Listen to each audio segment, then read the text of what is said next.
This is Dick's Sporting Goods Kickoff Week. A football palace in Texas. What better place to continue a kickoff weekend? And the extreme heat of Arlington's only intensified by the fires of the pregame tailgate fair. College football's back, and that means the hat returns to the LSU sideline. And all eyes will be on his quarterback, Zach Mettenberger, in his second season as a starter. His counterpart for the Horned Frogs of TCU has been a feel-good story of rehabilitation. And his sophomore teammate carried the load a year ago and now will share the spot for the Horned Frogs. TCU of the Big 12, LSU of the SEC in the Cowboy Classic. Next.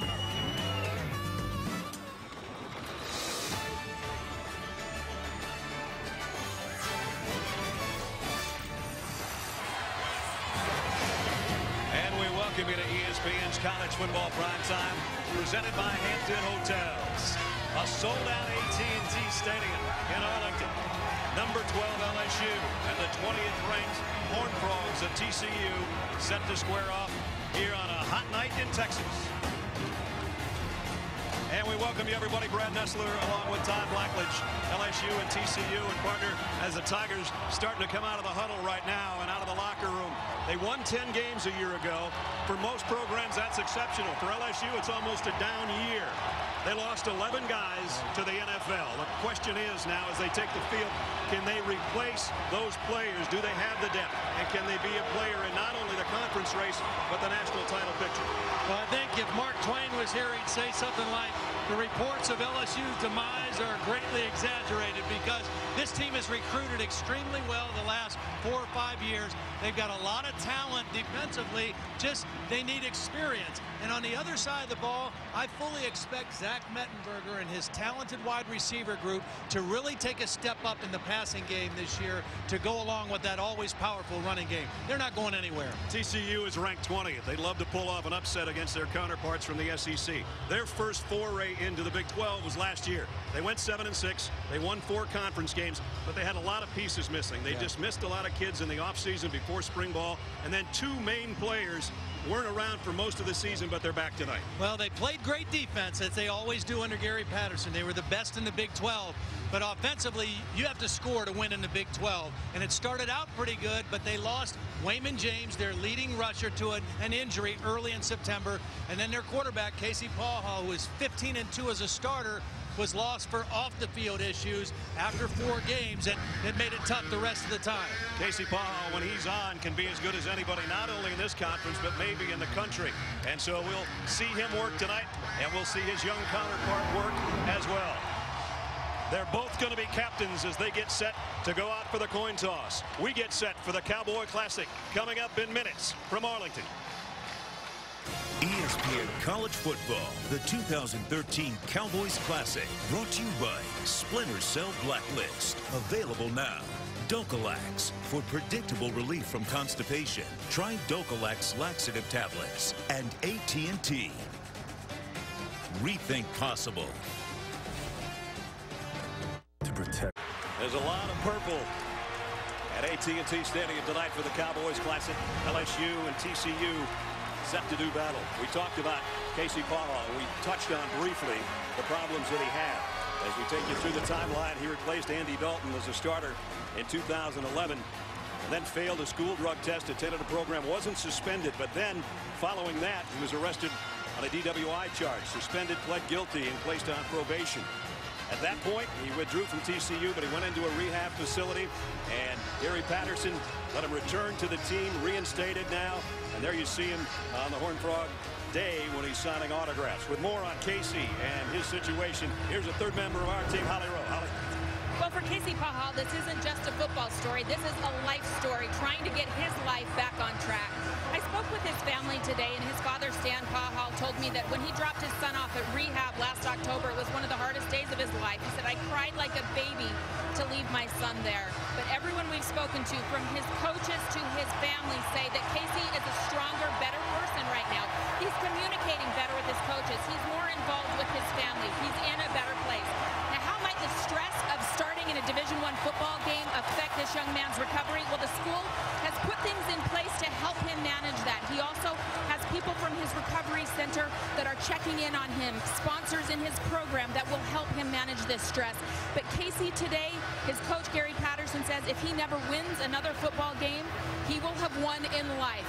But I bet they all want him to win on the football field tonight because he sure loves playing, and he finally gets to do it again tonight. And Holly, Gary Patterson said the easy thing would be to just dismiss him from the team. The smart thing is to help him get his life on track, so he's got a second chance. Les Miles on the other sideline. 34 wins in the last 3 years. He starts his 9th season roaming the sidelines of Baton Rouge. And in tonight's case, in Arlington, Texas, where his Tigers will take a knee in the end zone on the kickoff. And they'll come out to start at the 25-yard line. Zach Mettenberger. We saw him last year several times, 10-3 as a starter.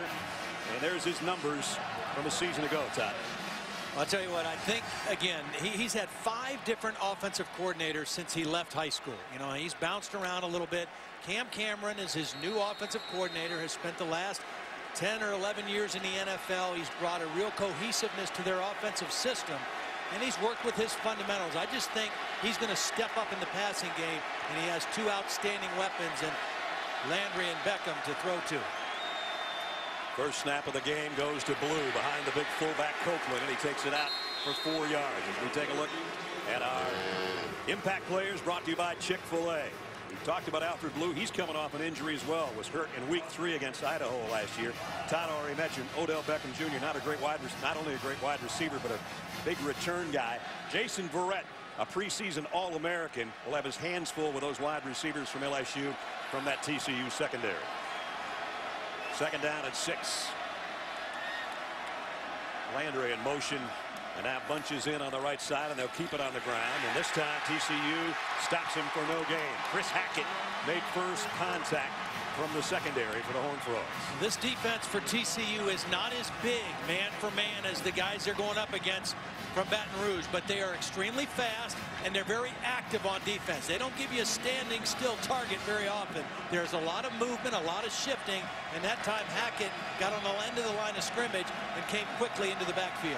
For most of the game, TCU will be in a 4-2-5 defense. So the first third down of the season for the Tigers. Third down at 6. From the 29, Mettenberger in the shotgun, pumps one way, comes back across the middle. What a catch by Travis Draw. Took a shot, and so did Mettenberger. They needed 6, and they got 8. Beautiful adjustment by Mettenberger. Watch him look to his right first. His intended receiver was covered. He reloaded quickly, and even though he was going backwards and knew he was going to get hit, still had the presence to make an accurate throw for the first down. This might be a chance right here to go play action and try something down the field, try to stretch this defense. First down at the 37.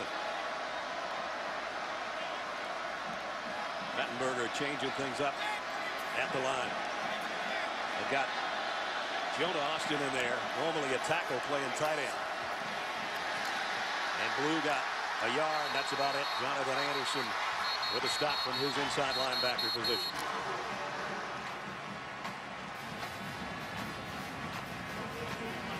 The reason Alfred Blue is in there, again, Jeremy Hill was their starting running back. He has been suspended. He was a little, not sure what it was going to amount to. He's dressed, he's here, he warmed up. But like I've said all week, I would have been shocked if Les Miles would have played him, and that's why Alfred Blue's out there as the starting running back. We'll also see Kenny Hilliard rotating in there. Again, Mettenberger in the shotgun on second down and 9. And Blue slips and falls as he just got across the line of scrimmage. And again, coming back from a knee injury from a year ago, he still ended up with 392 yards on the season rushing last year. We mentioned Blue and we mentioned Hilliard, the third back in that rotation. Terrence McGee, number 14, is who checks in on third down. We'll see Hilliard in short yardage and goal line situations, and McGee is kind of the special back coming out of the backfield. Excellent hands, was a high school quarterback as well. Well, they picked up a 3rd and 6. Let's see if they can pick up 3rd and 8.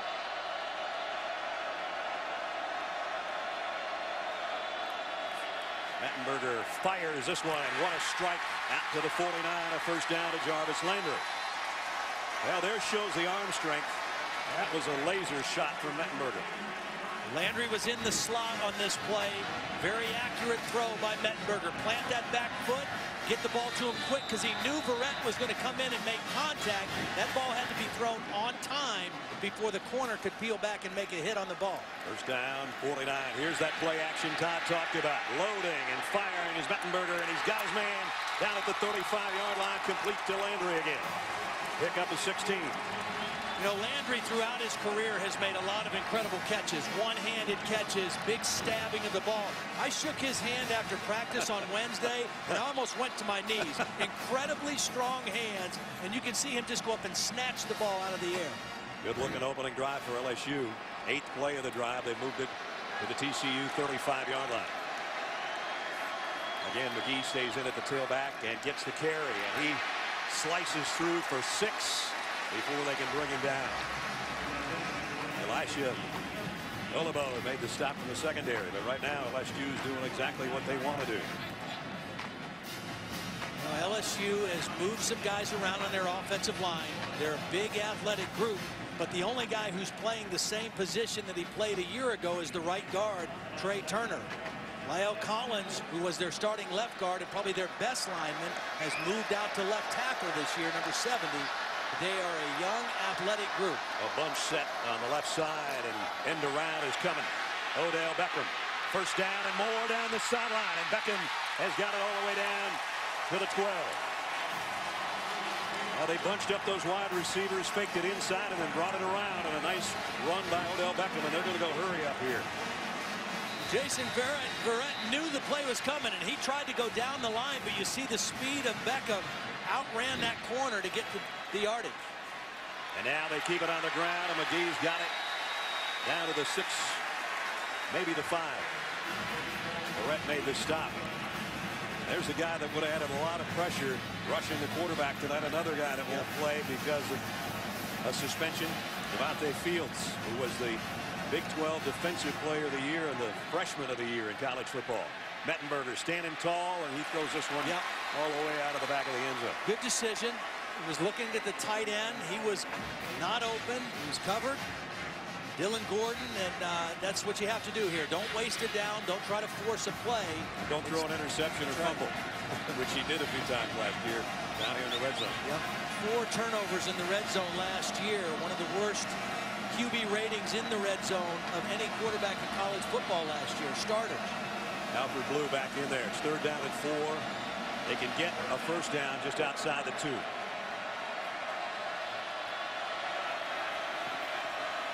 Landry's right here in the slot. He's the guy I'd keep an eye on. Mettenberger looking at him, and now fires the other way, and it's broken up. No flag. A nice play by Kevin White on Deshaun Smith. Got there just when the ball did. The strength of this TCU defense is their 2 inside tackles and their secondary. They've got a lot of veteran guys. That's a really well played play by Kevin White on the football. He gets the right arm around him. You could have maybe made that call for the field goal attempt. And this is a guy that's never kicked in competition. He'll try a 23-yarder. At a great camp, they said, a red shirt from a year ago. Obi Delahousie.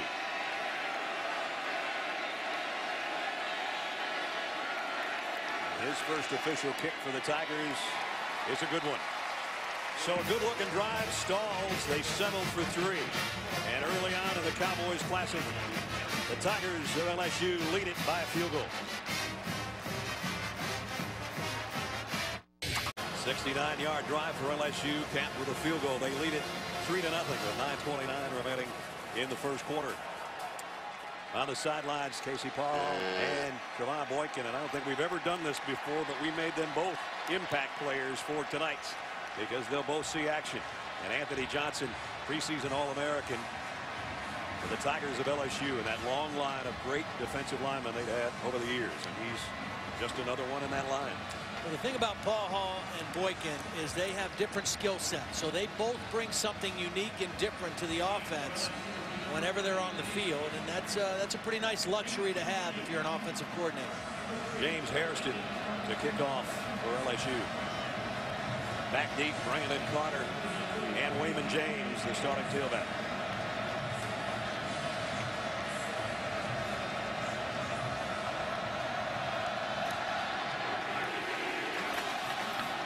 Brandon Carter is going to take it right at the goal line. And he lost the ball. LSU's got it.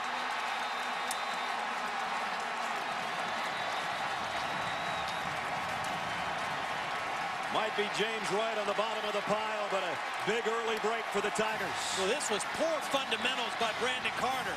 He never had that ball tucked away. He was carrying it way too loosely from the minute the return started. You got to tuck this thing up high and tight. Look how loose it is. Not even protecting it with his arm, and that ball is easily stripped out and recovered by LSU. That's poor fundamentals by a guy who should know better, Brandon Carter. James Wright, the wide receiver on the special teams with a recovery. And now let's see if LSU goes for a quick strike here at the 10. Their wideouts are already out there waiting for him. Mettenberger under center. It'll be Blue, the tailback. And he might have lost a half yard. Olabo from the secondary made the hit.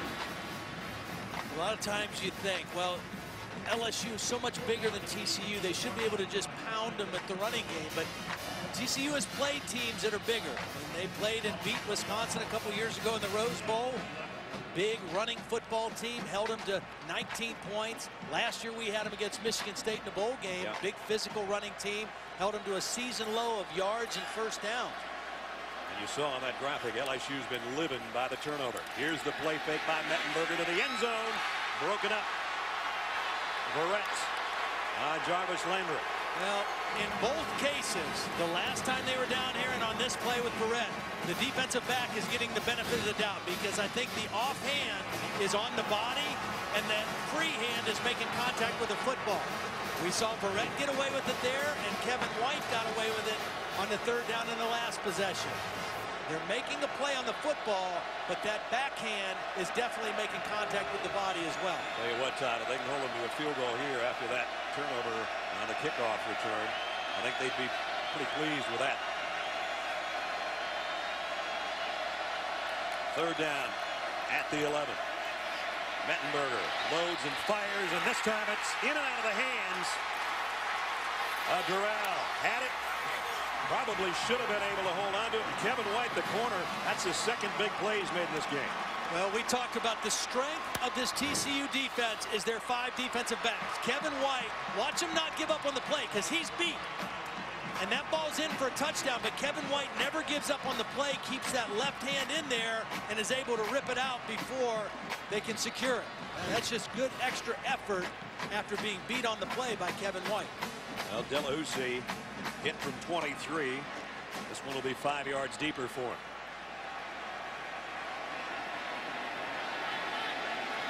.28-yard field goal attempts.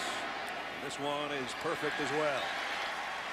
So, Brandon Carter dropped that kickoff return. He won't want that happening again when we return. 6-0 LSU.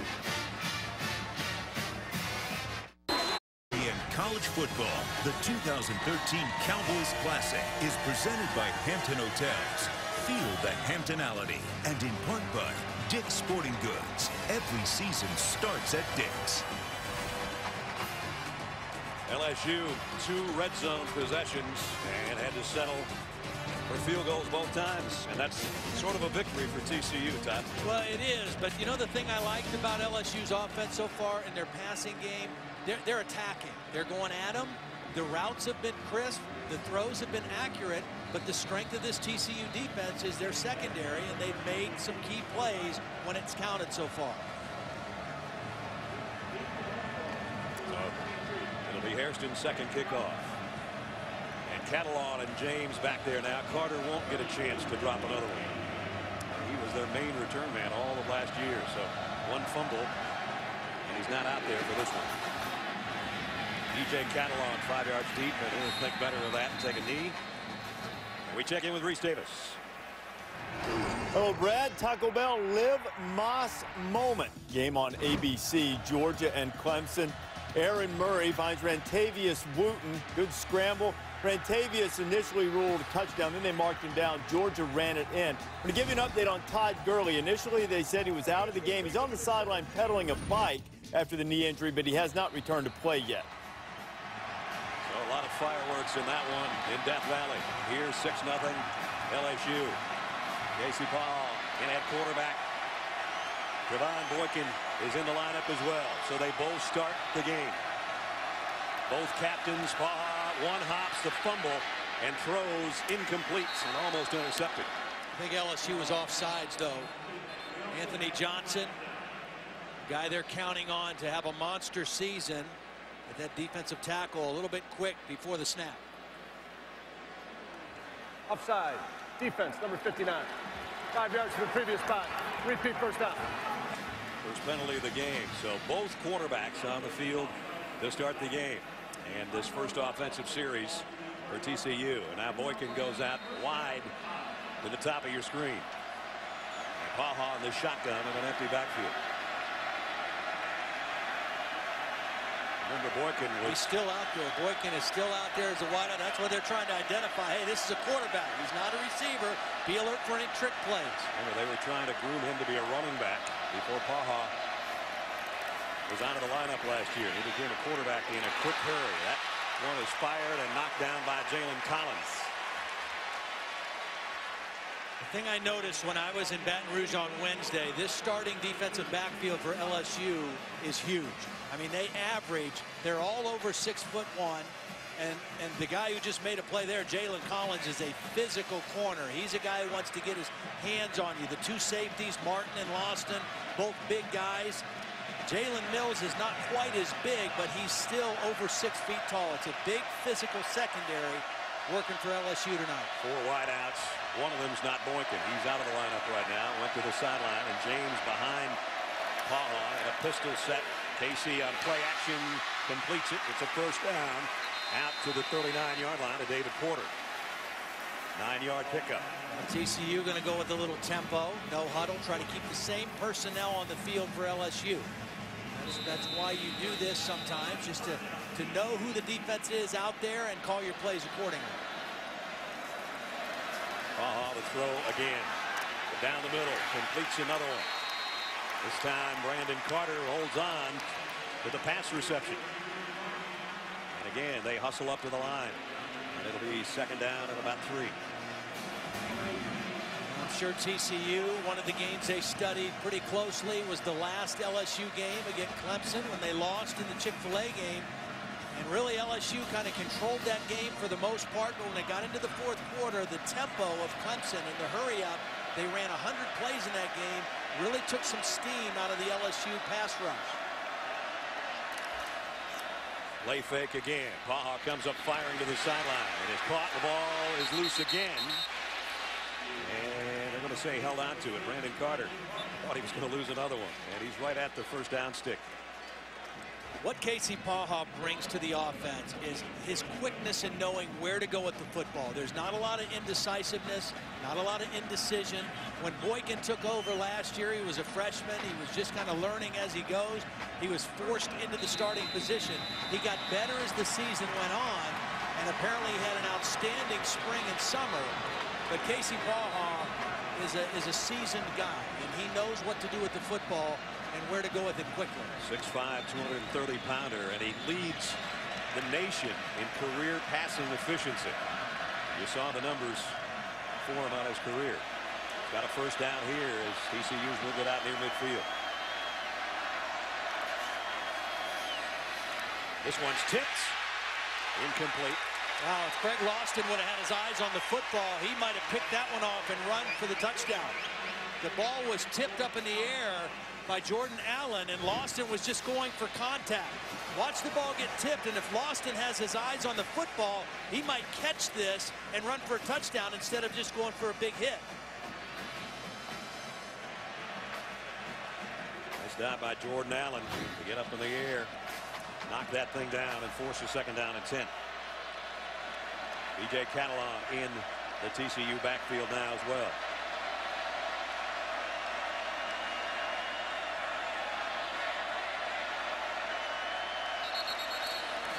Whistles. And the timeout was taken, I think, by Gary Patterson. Before the snap, TCU, their first timeout. Looked a little bit confused right there, and so they'll straighten it out on the sideline with a little over 6.5 remaining first quarter, and LSU up by 6. Please adjust the game clock. Oberman, weeknights at 11 on ESPN2. Dick's Sporting Goods kickoff weekend continues Monday night from Heinz Field. Paul Crest and the Panthers make their ACC debut against Jimbo Fisher's talented Seminoles. Number 11 Florida State and Pitt. Monday night 8 Eastern on ESPN. Everybody anxious to see Jameis Winston, the new starting quarterback at Florida State. Supposed to be a very exciting guy, and they got a lot of talent around him, that's for sure. Here's the first running play of the ball game for TCU. That's a good one. Down inside the 45 goes Wayman James. We talked about the return of James. Not only is he an excellent player, he is a real leader and a vocal leader. Now, Paha has become a better leader since he's come back, but Wayman James, even when he was hurt, was always one of their best leaders. And he has got a low center of gravity, and he would be like tackling a bowling ball, I think. When you see him, he is short, stocky, and strong. He goes out. B.J. Catalon comes in to take his spot. Catalon's the guy that carried the load when James was hurt last year. Baja's got an opening to run, and he's going to take it. And he shows his wheels with a first down run. A big guy, but he can move 13 yards. That's what quarterbacks have to be able to do in today's college football. If something breaks down, in this case, Ego Ferguson beat the guard, and the play broke down, you got to be able to extend the play and make something happen when everything's not perfect. You don't have to be a dual threat guy. You don't have to be a great runner, but you got to be able to do that. Catalon was in the slot, and now he comes back in a pistol set behind Paha on first down from the 32. Play action wasn't a very good mesh there, and it wasn't a very good pass either as we check in with Holly. Les Miles of LSU told me before the game that his starting linebacker, Taj Jones, will not be playing tonight. He's a little bit nicked up. So in his place, Quan Alexander can play, but I've noticed in this series they're using a nickelback, Eugene Micah, in there a little bit more. So just something to note, they're without their starting linebacker. Thanks, Holly. They have had a lot of 4 wideout groupings out there and some empty backfields for Paha. They have 2 runs now after having all passes to get to midfield. Now they've worked it to the 32-yard line on a second down at 10. Justin Macklin, number 54, is in, trying to get some fresh legs to rush the passer. Boykin's back in there too in a slot, and now we've got a false start. Offense number 74. 5-yard penalty, still second down. Vaitai, the right tackle, jumps.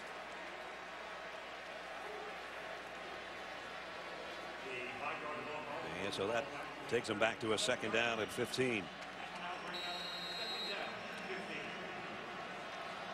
Now LSU is going to their 3-man defensive front.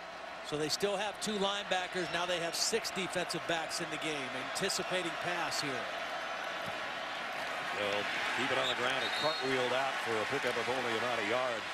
It was Catalan, and now they're definitely in a passing situation on 3rd down and long. Wayne Thomas, familiar name from way back in this area. With the Dallas Cowboys, in this case redshirt freshman out of New Orleans. 3rd down and long.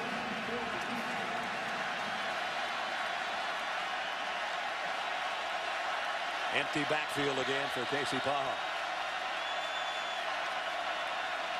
And they're going to throw a middle screen, and they got it complete to Carter, and he's got some room down the sideline. First down and more. Brandon Carter all the way to the 11. Pickup of 25. Well, the guy who got the key block on this play was Boykin. The quarterback turned wide receiver. Watch him stay on the block and seal the corner for his receiver, Carter. From the 11, and Paha tucks one in there to Catalan at about the 7 or 8 yard line. Well, we mentioned some of the problems that LSU and Zach Mettenberger had in the red zone last year. TCU had their problems last year. They were 103rd in the FBS in scoring when they get into the red zone. Only 67.5% of the time did they come away with points. Now, Paha only played the first 4 games. He's in there right now. Let's see if they can capitalize with a touchdown. In those first 4 games, he was pretty sensational, though. Had 10 touchdowns and only 1 interception. They got a second down and 6. They can actually get a first down near the 1 yard line.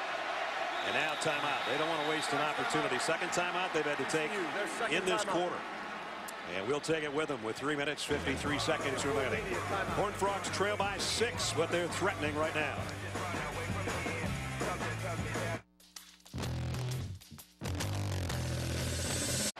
Holly talked in the pregame about Casey Paha's mom and dad. There they are. Mom wearing her son's number on her sleeve, and now we'll see what he can do with a second down at the 7-yard line, having taken a timeout. Again, 12th play of the drive, and they don't want to have to settle for a field goal like LSU has on their 2 drives. A lot of quick throws. The ball's not in the hand. Now, Boykin is in the game now, so he's a dual threat guy. So you have to be prepared for quarterback run here as well. In this case, Paha wide out, and Boykin scrambling, almost lost his balance. LSU's defense is too quick for that. Yeah, no dancing. You can't dance against this defense. And especially that guy. Down to 295, and he's that much quicker. And that's Anthony Johnson, the captain of the defense.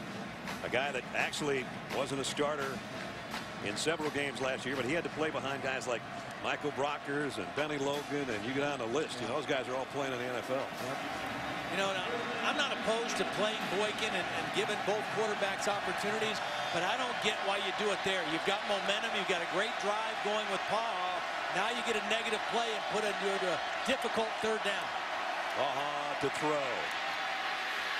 Short of the first down, but battling to get within a couple yards of it. B.J. Catalan, who got 7.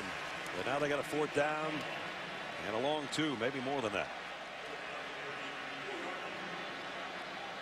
Gary Patterson right now is trying to find out exactly where that yard line is. You have to kick the ball. I mean, there's no decision here. I mean, Gary Patterson being a defensive guy, he knows how good this LSU defense is. You got to get points anytime you get in this part of the field.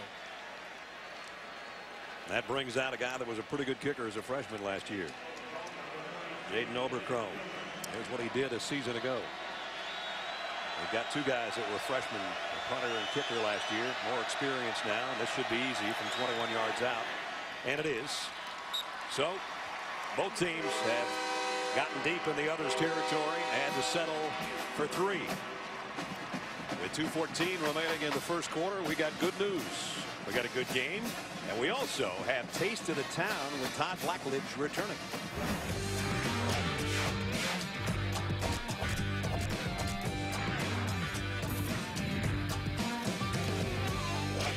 About 20 miles south of Fort Worth in Crescent, Texas, a new restaurant has been opened up in a Texaco gas station by a pair of veteran pitmasters, John Sanford and Michael Warren, and John's wife, Catherine. It's called Barbecue on the Brazos, and people are coming from all over the state to eat here. And if there's something Todd loves, it's barbecue. Actually, there's nothing Todd doesn't love.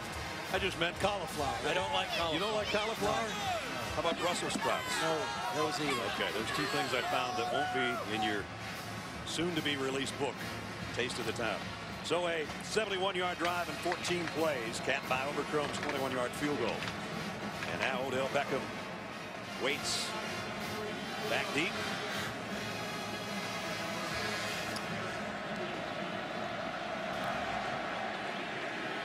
And Beckham will stand under this 4 yards deep, and he's bringing it. Odell Beckham weaves his way out to the 20, maybe the 21, and that's about it. So let's see what Todd did have to eat on Friday. The popularity of this place is soaring because of the variety of incredible smoked meats and homemade sides. Now, for me today, it's the Texas Trinity of brisket, ribs, sausage, and then a special treat from John, burnt ends, my favorite. I've got Catherine's cornbread salad and Mike's slaw. Time to get my taste on.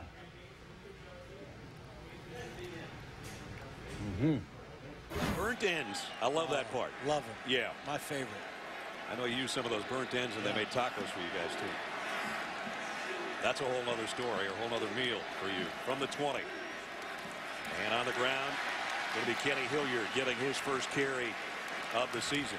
I mentioned coming out Tuesday, right? Yep, Tuesday. Brand new book. Yep, got a book, and I brought one for you. So there's yours. Taste of the Town with Todd Blackledge. Yeah. Not only everything he's eaten, But the recipes to all of that. We have over 100 recipes, great pictures. I mean, it was a lot of fun to work on. It'll be at your favorite bookstores on Tuesday. Mine's going straight to Nancy because she'll use the recipes. Thank you, partner. You're welcome. All right. So LSU now, 2nd down and 8. Todd will be along every week with Taste of the Town. And every week I'll gain more weight when I go along with him. End around. They tried this earlier, and Beckham got good yardage. This time, TCU does a nice job of stretching it out and knocking him out of bounds. Chris Hackett came up. Short gain on the play, maybe a yard.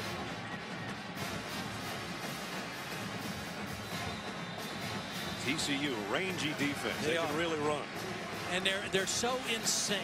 You know, Gary Patterson has long been held as one of the top defensive minds in college football, and they just are really on the same page in everything they do, and they have to be because they're not as big or as powerful as some of the teams they play against. But boy, they are in sync, and they play great team defense. See if they can stop a 3rd and 7 from Zach Mettenberger. Fires down the middle, wide open this time is Odell Beckham, and he's on the run.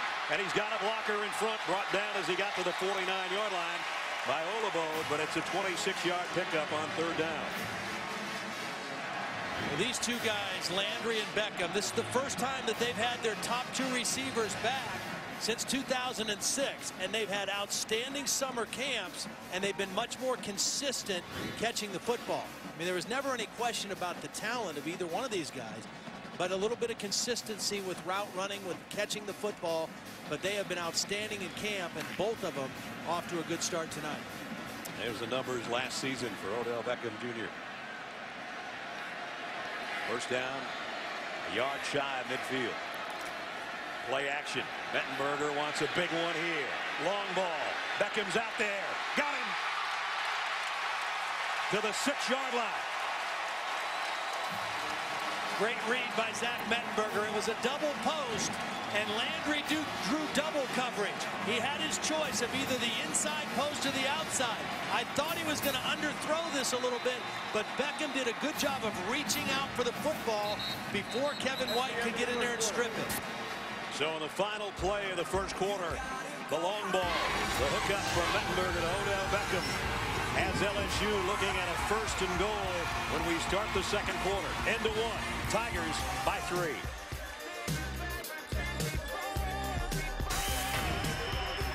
Odell Beckham Jr. on the sideline. Back-to-back catches for him. Todd, the last one good for 44 yards. Yeah, and I mentioned the good read by Zach Mettenberger. These 3 defenders are covering the 2 wide receivers, and they're both running post.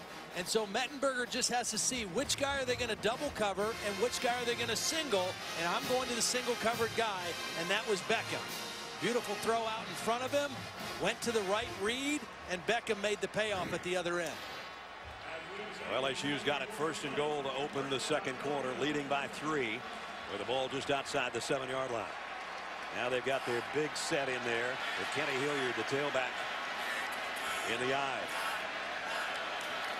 And he gets the carry. Only got about a yard and a half. Eric Kindred came in low, knocked him off his feet. LSU's going to stay. I thought they were going to stay right at the line and run a play, but they are going to huddle. Football is a game of leverage, and the low guy usually wins. And that happens out in the field. It happens down in the red zone. That time, you got big offensive linemen, big tight ends, and Kindred was a little defensive back, just slid right underneath the blockers and made the play in the backfield. And flags fly in before the snap. Offense number 56. 5-yard penalty, still 2nd down. This one's going to be on Trey Turner, the right guard. They're going the wrong way right now. And now Beckham and Kayron Boone and the wide receiver core come back in, and the big set comes out, including the fullback and the tight end. Well, even though LSU has the lead here and has pretty decent control in the game, tell you what, it's frustrating to get down this far 3 times in the game and not have a touchdown to show for it. I mean, this is an important situation, I think, for Zach Mettenberger in this offense. 2nd down and goal. He gives it off to Alfred Blue on an inside handoff. Flags are down as Blue got all the way to the end zone. or very close, but again, a penalty marker at the line of scrimmage. Yeah, I think it was offsides on TCU, and it was a good job by LSU not giving up on the play. Even though they felt the penetration by Matt Anderson, they went ahead and blocked the play, and Alfred Blue almost got it all the way into the end zone. And now the big guys come back out, two tight ends, including Jonah Austin, normally a tackle, and also one of the biggest fullbacks in college football, and J.C. Copeland, because they've got it right down at the 1-yard line now. Offside, defense number 91. The penalties decline. Third down. Matt Anderson, the guy that's starting in front of Devontae Fields, who isn't playing tonight. Is under further review. And now the play is under further review, although LSU is lining up to get ready to snap it. Well, the only thing they could be reviewing is to see if it's a touchdown. Right. You know, I said Blue got close. I don't know how close it was. I think the ball might have gotten there, but his knee might have touched first. Keeps his balance right there with a hand. Looks like, wow, that's close. Another look at Alfred Blue. In traffic, puts his hand down there. His right knee touches. Boy, great effort by Blue, though. Hard running, good ball security, and then at the last minute, going ahead and trying to reach for that goal line. Hard-nosed run. 6'2", 222-pounder out of Butte, Louisiana. Here's a call. After further review, the ruling of the runner down at the 1-yard line short of the goal line is confirmed. As a result, it'll be third down, goal to go at the 1-yard line.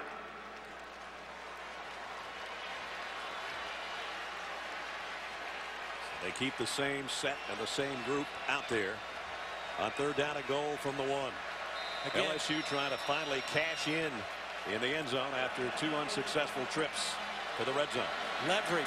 Who can stay low? Copeland, the fullback, and he's in, the big fella for the touchdown. 270 pounds of fullback with a little sugar.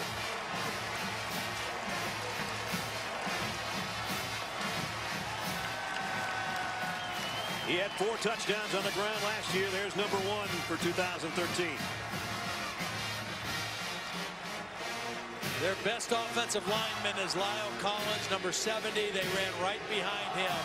He got to the second level and took his linebacker about halfway through the end zone, and Copeland was right behind him. Delahousie in for the point after. We've got our first touchdown in Arlington tonight.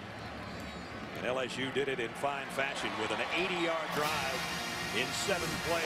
A little over 3.5 minutes they used, and a lot of it was Mettenberger to Odell Beckham Jr. And when that was done, the big fella from a yard out, J.C. Copeland, LSU 13-3.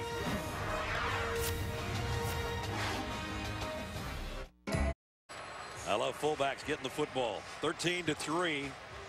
They had some big chunks with a passing game, and then this short chunk, Todd.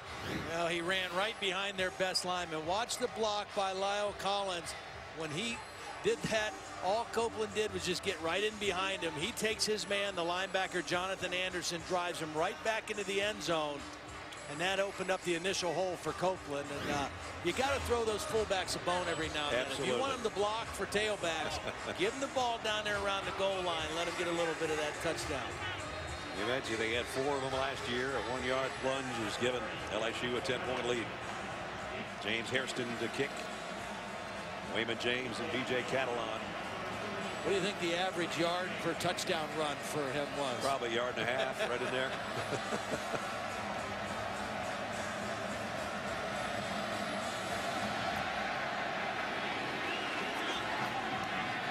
At the 1-yard line is Catalon. And B.J. Catalon springs it. Kicker to beat. Catalon is gone. 99 yards. TCU touchdown.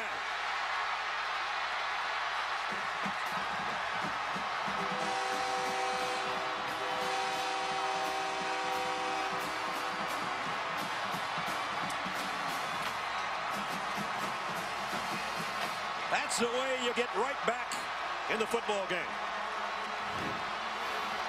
Well, this was good running by Catalon.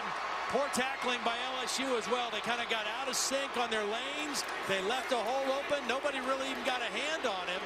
And Catalan, some good running here at the end, anticipating somebody might be closing, crossing the field, and TCU right back where they want to be. They're officially going to call it coast to coast. 100-yard kickoff return for the touchdown. Oberkrom, the extra point. And in about 12 or 13 seconds, a 10-point lead is back to 3. B.J. Catalan, the sophomore out of Houston, Texas, on his way.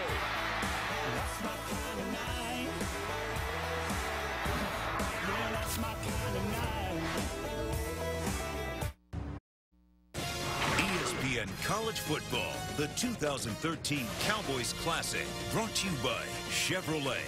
Find new roads. And Allstate Insurance, proud supporters of college football. Are you in good hands?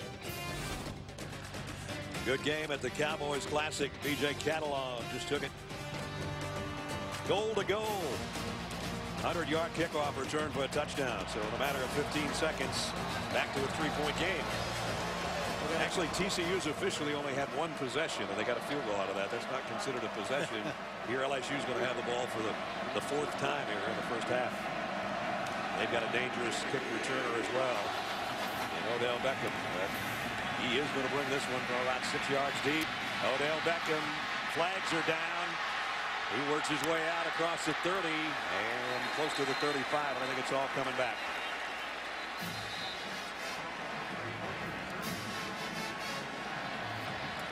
They'll bring that 33-yard kickoff return back. And while we've got a quick break, let's check in with Reese Davis. Reese. Brad, I want to give you a Dr. Pepper 10 conference update. Not a shining moment for the Pac-12. Eastern Washington against Oregon State. Under a half minute to go. Vernon Adams goes in for the Eagles. 49-46. First time an FCS team has beaten a ranked FBS opponent since James Madison beat Virginia Tech in 2010. Wow, we had North Dakota State, Kansas State, and now this. So week 1 with a lot of fireworks, a lot of happy guys picking off the big fellas. You know, when those lesser teams, and only say lesser, less talent, maybe less depth. Yep.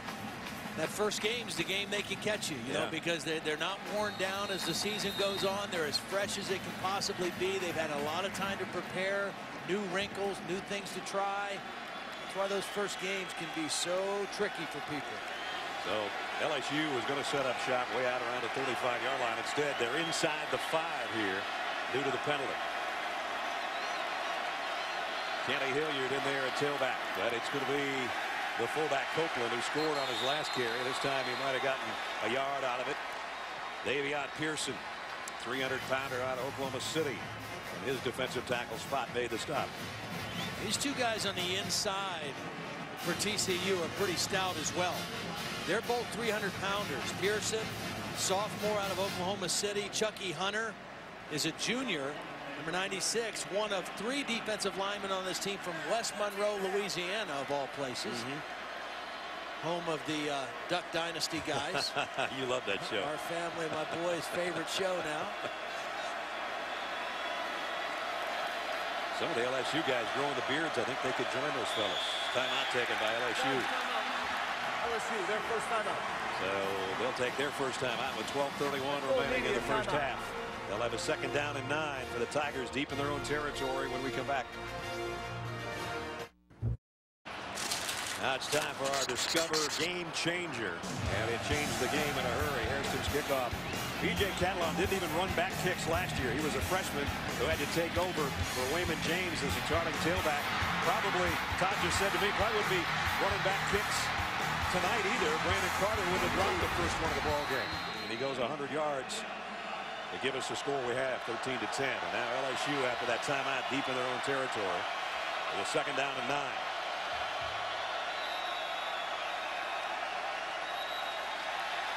And again, flags fly.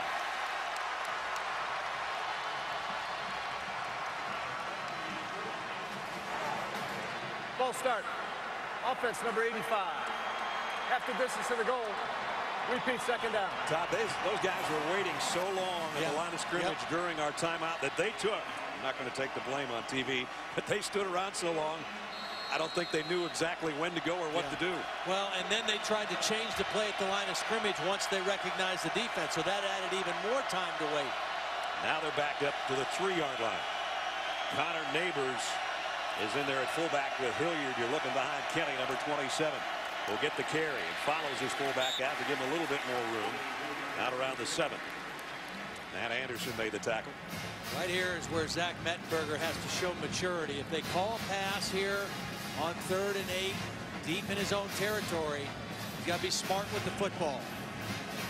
Nothing wrong with punting the football and playing defense in a game like this. This secondary is the strength. Last year they had 21 interceptions as a defense. 8 starters back from the top defense in the Big 12 from a year ago. Got to be very smart with the football here. Got McGee and Blue both in there flanking him in what was a shotgun. Now he comes up to the line of scrimmage and will backpedal into it again on 3rd down and 8. Mettenberger from his own end zone, and he's just going to throw this one to the ground. McGee, I think he wanted to throw a screen pass to McGee. That's exactly what they were looking to do. Intentional grounding. Number 14 was in the area. 4th down. So he just drills that one into the ground, and we'll have our first punt of the ball game. Coming up with 11:37 to go in the half. Jamie Keene really only started one game last year as a punter, and that was in the Chick-fil-A bowl game. Brandon Carter, who dropped a kickoff return earlier, is back as the punt return man. High kick, a dandy. Carter has a fair catch and takes it cleanly. But good field position for TCU. 48-yard punt, no return. When we return, the Horned Frogs down 3 will have it at their own 45-yard line. Not like there's nothing going on in Atlanta at the Chick-fil-A Kickoff Classic. Virginia Tech and Alabama. The Braves are playing. They got Atlanta Motor Speedway's filled up. Dragon Con is going on in downtown Atlanta. I'm glad I'm not driving around downtown Atlanta tonight. Flags down and a false start. False start. Offense number 87. 5-yard penalty, still 1st down. So each team has had a false start coming out of a timeout. Well, for TCU's offense, I mean, it might have felt like halftime, you know, as long as they were on the sideline waiting to come out and play. Please adjust the game clock to 11:32. The one thing we haven't seen TCU do yet is try to throw a ball vertically down the field. It's been a lot of short stuff, a lot of dink and dunk, mixing in a few runs. I think they probably in this possession need to try to stretch the defense just with the threat of throwing the ball down the field. So they got a 1st and 15 now at the 40-yard line. Paha in an empty backfield with a 5-receiver group out there for him. Pressure coming from the backside. Casey got rid of it, tried to drill it in there. Had 2 guys in the general vicinity. Brandon Carter was there, and so was Wayman James as we check in with Holly. Well, as we mentioned before, Casey Paha was in rehab for 4 months, and during that time he didn't pick up a football throw at once. The coaches told us that when he did come back to the team and start throwing it around, he was very rusty. His arm strength, his overall conditioning, he's really had to work to get that back. But Todd, you mentioned they're not going deep too much. We'll wonder just how much trust they have in his deep ball right now.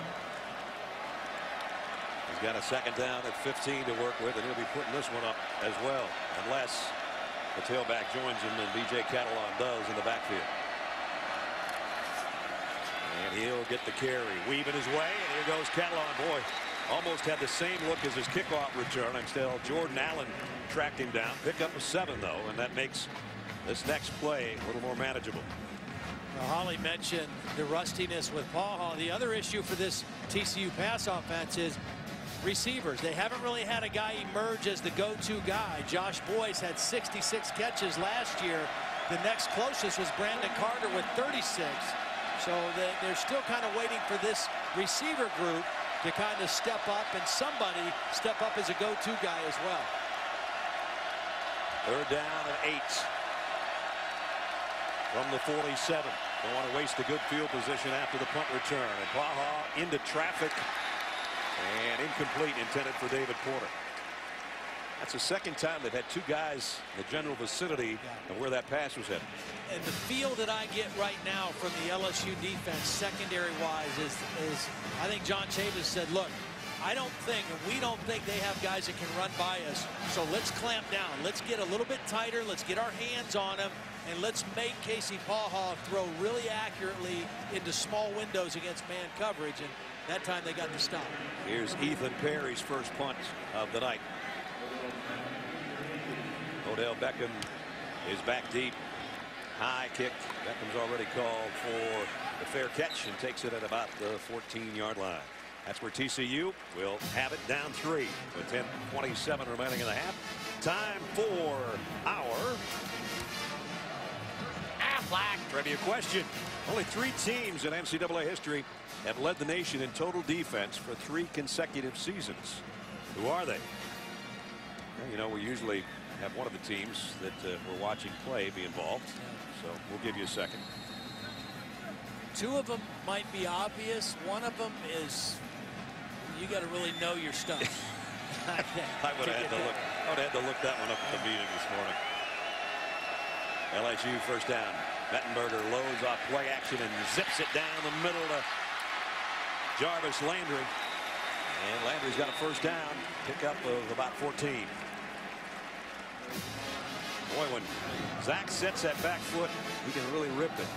And I like what I'm seeing out of the LSU passing game so far in this game. They just look like everything looks a little tighter, a little crisper. The route running's better. The catching is more consistent.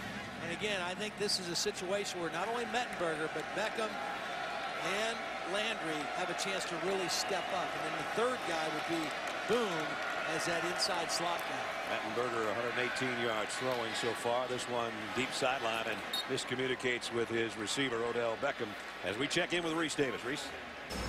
Brad, SportsCenter right now is brought to you by Ally Bank.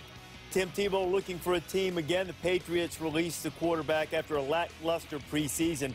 If he clears waivers, he'll be a free agent again and able to sign with anybody he chooses. Johnny Manziel, also Heisman winner. 6 out of 8, 94 yards, 3 touchdowns. Back in the second half as A&M beats Rice 52-31. All right, Reese, thanks here. 13-10 LSU with a lead of the ball on a second down and 10 at their own 28-yard line. Copeland, the big fullback, sets in the backfield, trying to lead the way for Blue. And Alfred gets out to the 33. It'll be a pickup of 5. But again, got a third down coming up. LSU last year, 20% of their third down conversions. So far tonight on third down, LSU's done a nice job of protecting Mettenberger and giving him an opportunity to make some throws down the field. See if they come after him with a little extra pressure here.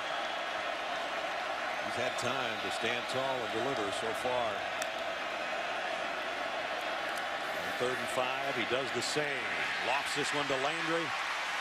First down at the 45. That's just too easy. Yeah, it is too easy. I mean, he's got too much time. He's a tall quarterback, so he can see over the rush. A nice, clean pocket. He's got his feet underneath him. Good balance.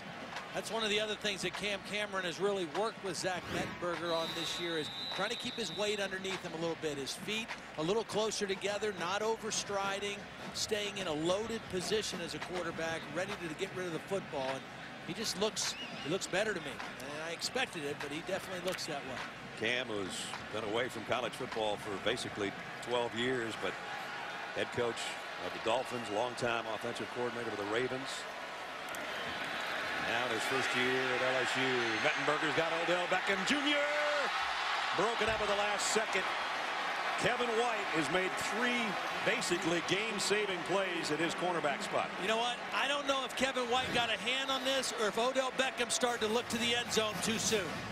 I just think he turned his eyes off of the ball and was looking for the goal line before he secured the catch. But credit Kevin White. We've seen him do this a lot tonight, not giving up on a play even when he's beaten. Yep, you're right, Ledge. He should have had it. Yep.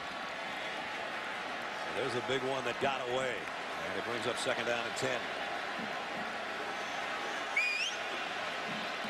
Beckham out of there after that long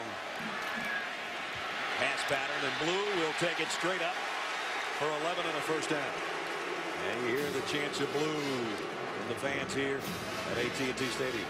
Alfred Blue is a different runner than Kenny Hilliard and Jeremy Hill. He's 6'2". He's the tallest of the backs. Has a little bit more of an upright running style, but good quickness hitting the hole that time. Running on the right side and picks up a first down. Alfred's got 31 yards on 8 carries. LSU at the 200-yard mark. Right now they've had the ball twice as long almost. But when you have a kick return that takes 15 seconds, that stat doesn't matter too much. Play action. Mettenberger finally got some pressure. They got to him. Dropping him back at the 46-yard line. Jason Verrett coming on the blitz from the secondary. Well, and I put this on the running back Alfred Blue. It's a play action pass, but whenever you see a corner blitz, this guy has to forget the fake and make the block. Don't worry about the fake if the corner's coming. Give up the fake, make the block. See, that's why Mettenberger looked like he was surprised. He expected that to be picked up by Alfred Blue, and Blue just didn't have good enough vision on that play. Verrett, a preseason All-American, had 6 interceptions last year, but he also had 63 tackles. And he played that beautifully. Brings up second down at 17. Mettenberger trying to get a bunch of it back and threw into some traffic, and this time LSU's got 2 guys in the same vicinity. Deshaun Smith, I guess the intended receiver. Verrett was out there with him. Might have been the first bad decision I think Zach's made throwing the football. Second down and long like this, you're not trying to get it all back in one throw. You're trying to get half that yardage to give yourself a manageable third down play, and he forced that one into coverage. Very lucky that it wasn't intercepted, and now he's got a third and very difficult situation.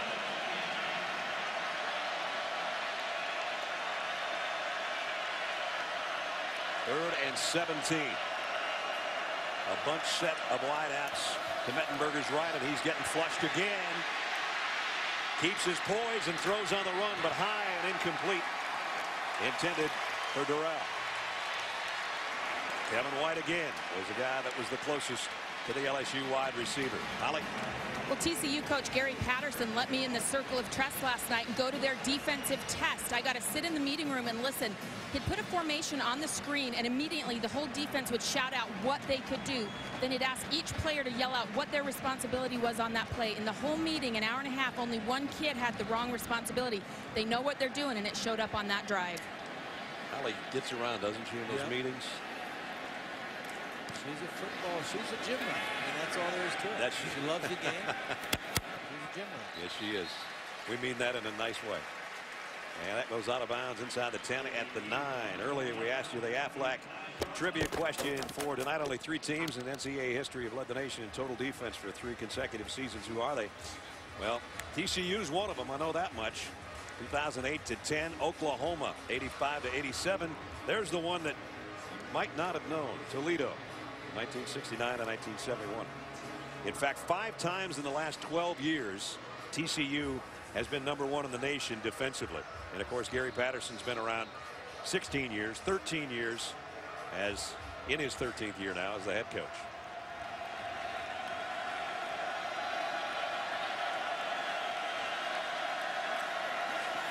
Good starting field position for Baja, and he keeps it on the read option for a couple, maybe 3. Well, I think already we're seeing what we kind of hinted about in the open about LSU's defense. Even though they had to replace 7 or 8 starters, even though they lost these underclassmen that they might have been counting on for another year, they've got talent. They've got a lot of guys out there playing that have game experience, just not starting experience. Right. But it's the same kind of fast, physical defense that we've been used to seeing in Baton Rouge the last several years. Second down and 7.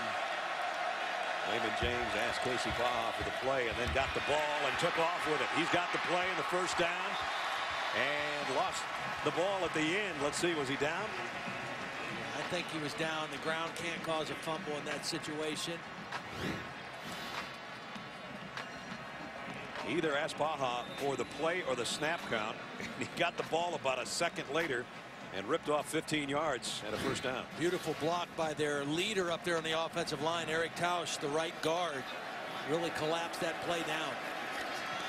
Now Baja's going to float one out, completes. Hasn't got one to a tight end tonight until that one. Griffin Gilbert. Gilbert, not the biggest tight end, more like a glorified wide receiver, 6'5", 220-pounder. But they got positive yardage, and it's second down and 3.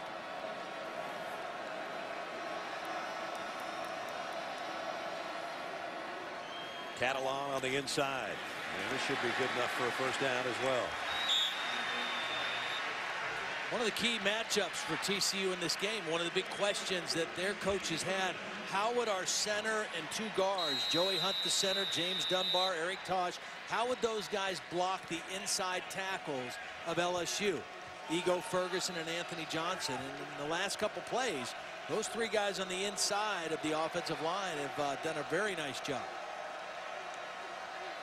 Everybody looks to the sideline now on first down at the 38-yard line. In the gun, 3 wideouts to the top. They'll keep it on the ground, though. This time, not so good blocking on the inside. That time they did. Ego Ferguson. Ego Ferguson and Anthony Johnson are the 2 guys. Here's Ferguson right here. Big, physical, powerful guy. He's just going to take the tackle, throw him out of the way, and make the play in there. Those 2 guys are the next 2 stars on the inside. I mean, LSU has had a lot of defensive linemen come through there, make their way to the NFL, and these are the next 2 guys ready to step up. Now an empty backfield again on second down and 10. Baja on 5 wideouts, and LSU's going to bring a blitz. Got to get rid of it. And hit on a crossing pattern to Carter. But it's incomplete as he dropped it. He might have had a little bit of room to run had he held on to that. Boy, Anthony Johnson read that too. He hit the center and then released out, anticipating screen. Watch him hit the center and then release outside. He got picked off a little bit, but he read that play. It's pretty impressive for a 295 guy lined up right over the center. Absolutely. He'll get a breather. Casey Paha won't get a breather, though, probably. Third down and 10. LSU fans coming to life. Devon Boykin in the lineup again as one of the wideouts. Curry trying to get the snap. Baja, they throw the screen again, but LSU's all over it. Only a couple-yard gain. Micah Eugene made the stop. Mikey Eugene made the stop, but Ego Ferguson, that other defensive tackle, read that screen. So on back-to-back plays, we've seen the 2 defensive tackles read the play, stop rushing the passer, and go chase down a play. That's good coaching. John Chavis, defensive coordinator, his 5th year at LSU. After a long career at Tennessee, has got him playing. Ethan Perry, his first punt was high and deep. Odell Beckham had to call for a fair catch and see if he can do it again. And he does. And Odell Beckham's got to get out of the way of this one. It actually takes a positive bounce for the Tigers. Goes out of bounds at about the 24-yard line. ESPN2's got a special Labor Day weekend edition of Sunday Night Baseball tomorrow as the Mets and the Nationals face off in a division matchup. Sunday Night Baseball, Mets, Nationals tomorrow, 8 Eastern on ESPN2 and live on Watch ESPN. The Rangers and Twins are playing about 300 yards from where we are on a nice sticky night outside, and it's 1-1 in the 8th inning. I think the Twins broke up a no-hitter last night on the Rangers, if I'm not mistaken. But so there's a lot of activity right here in Arlington tonight, too. We talked about Atlanta. You want to talk about a lot of bodies in the couple square miles that we're at right here at AT&T Stadium. First down, LSU. Time getting short here before halftime. And Blue's going to be hit for a loss. Loss of a couple. Sam Carter, one of the captains on the defense, a strong safety, made the stop. Carter almost more like a linebacker in that 5 defensive back set for TCU. Was a dual threat quarterback in high school, came to TCU as a quarterback, one of Gary Patterson's really favorite players. I mean, he's kind of the quarterback of their defense, playing that hybrid position. That time had outstanding leverage on the play. Brings up second and 11. Mettenberger straight drop, fires near side. What a catch by Odell Beckham. As he went high with good coverage by Verrett, still snagged that one as he picked up 7. Yeah, Verrett was in pretty good position. And if Beckham doesn't really make an aggressive attempt to catch this and jump for the football, Verrett's going to get in there and get a hand on it. That was tight coverage and excellent work by Beckham. Brings up a 3rd down and 4.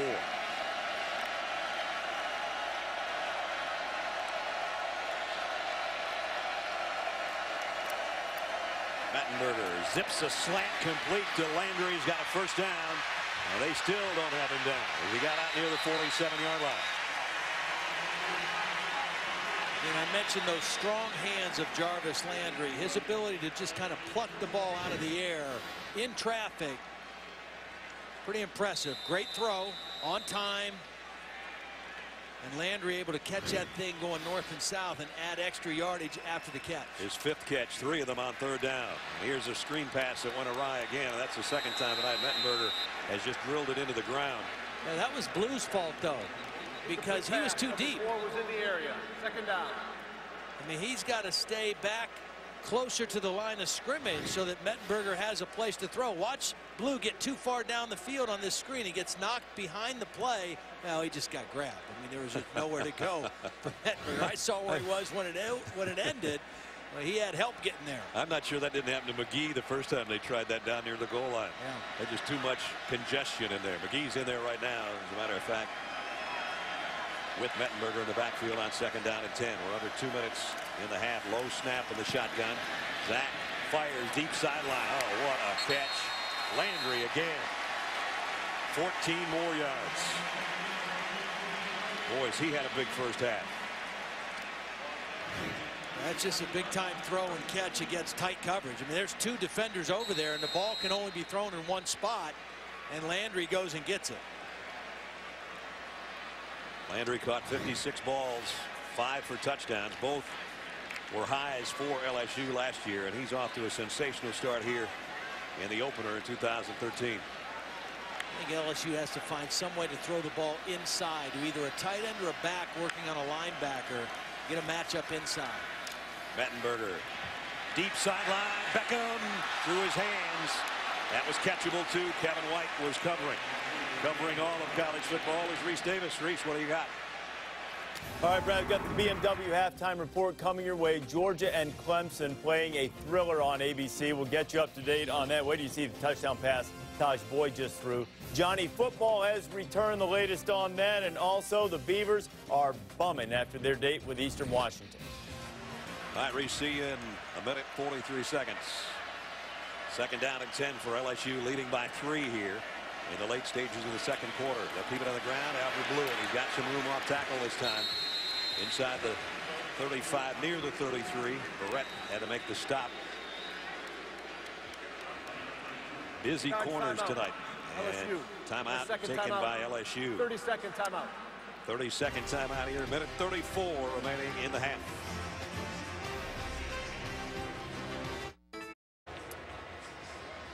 Cowboys Classic 13-10.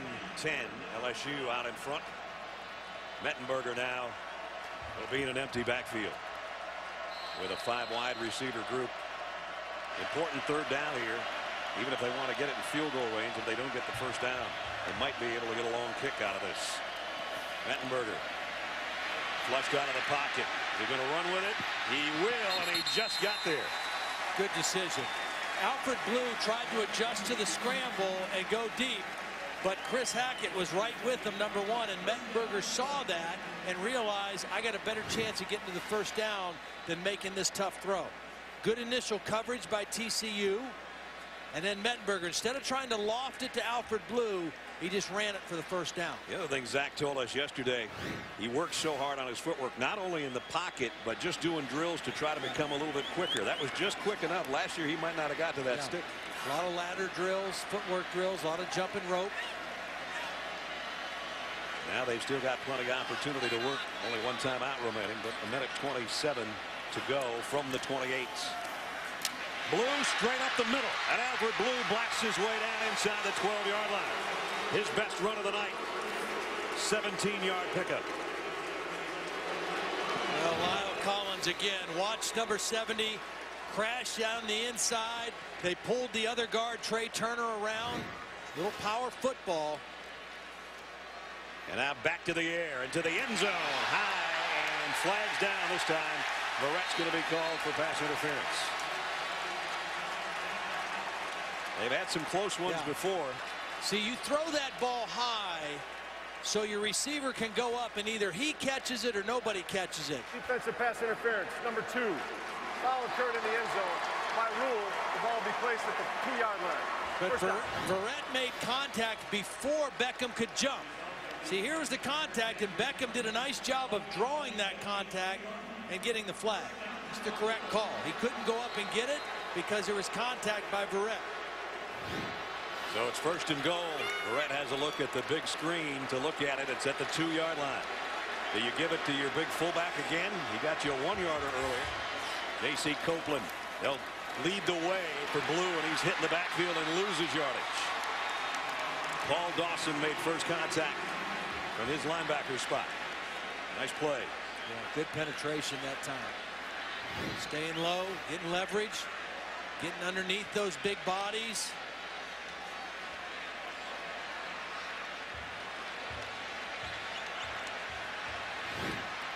They lose yardage on that one. The 11th play of the drive coming up. Gary Patterson hoping that his defense can come up with a stop and force a field goal with less than a half minute to go in the first half. Kenny Hilliard, second man through. Hilliard, he's going to be short as well. Remember, LSU's only got one timeout. Ball is on the ground. Call the timeout. Les is all the way down to the 7-yard line. Final timeout. A 30-second timeout. And that's the final timeout for LSU.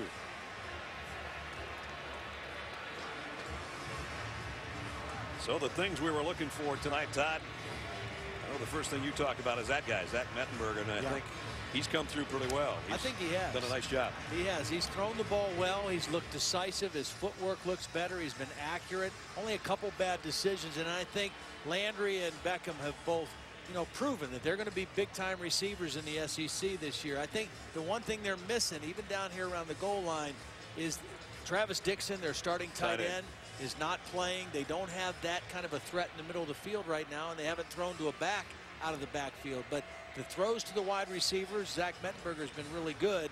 They've got a golden opportunity right here to put another touchdown on the board. They don't really want to settle for a field goal. TCU's got to make a play here, because if they do, that's going to carry over to the third quarter. They can get another stop and force 3. Really, second down was the throw down. Now you're at third down and you almost have to throw the football. You've tried to run inside 2 times and you've gained virtually nothing. But who do you go to in play action? And now they're going to go with their wide receiver group. So on third down inside the 5, they're going to go with their 3 wide receiver group, including Boone. Landry's been the big play guy. And now Blue comes out of the backfield as the extra receiver at the bottom of your screen from the 2-yard line. And flags fly in, and they'll have more room to work now. That's ridiculous. You call your play, and then you get a delay a game. I mean, how do you get a delay a game out of a timeout, out of your own timeout? That's just, that can't happen. So now it's all the way back to the 7-yard line. LSU 7 for 11 on third down conversions. And Les Miles trying to get the attention of the line judge. Doesn't. 3rd and goal. And was there more movement? I think so. At least Davion Pearson thought so.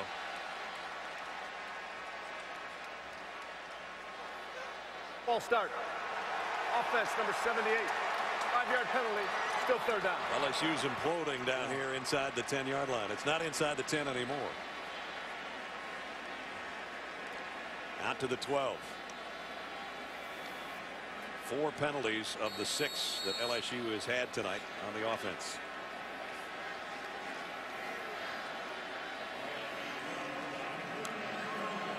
Beckham comes down to the bottom of the screen with Blue in a slot there, and then 3 wideouts up top in an empty backfield. 3rd and goal from the 12. Mettenberger, pressure coming, trying to get to him. He got away somehow and throws on the run. Broken up at the goal line. by Chris Hackett. And now LSU's got a kick with 5 seconds remaining. Pretty good job by Mettenberger buying some time. Excellent coverage. 4-man rush, 7 guys in coverage. They had everything bottled up.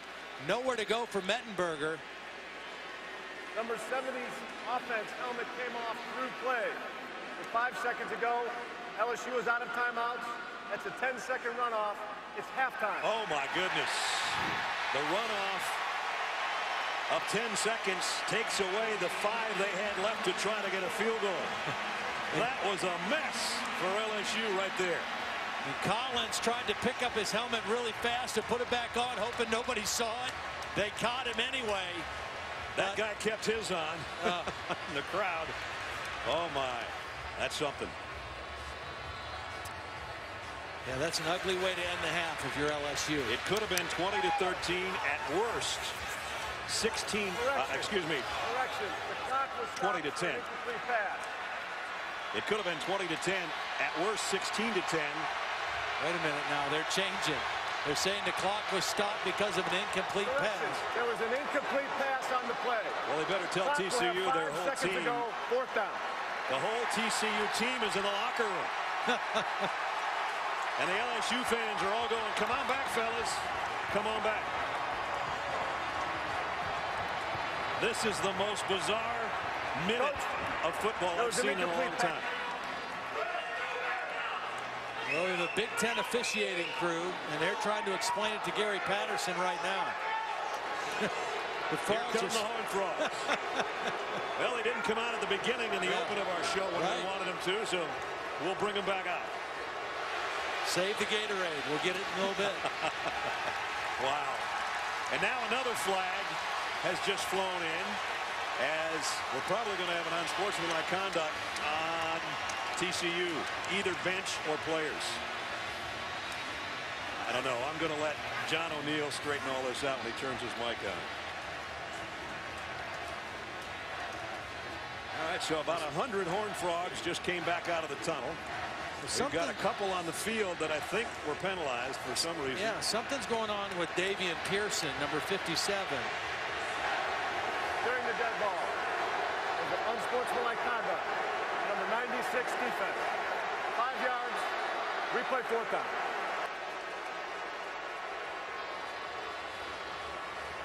Chucky Hunter is the guy they called it on.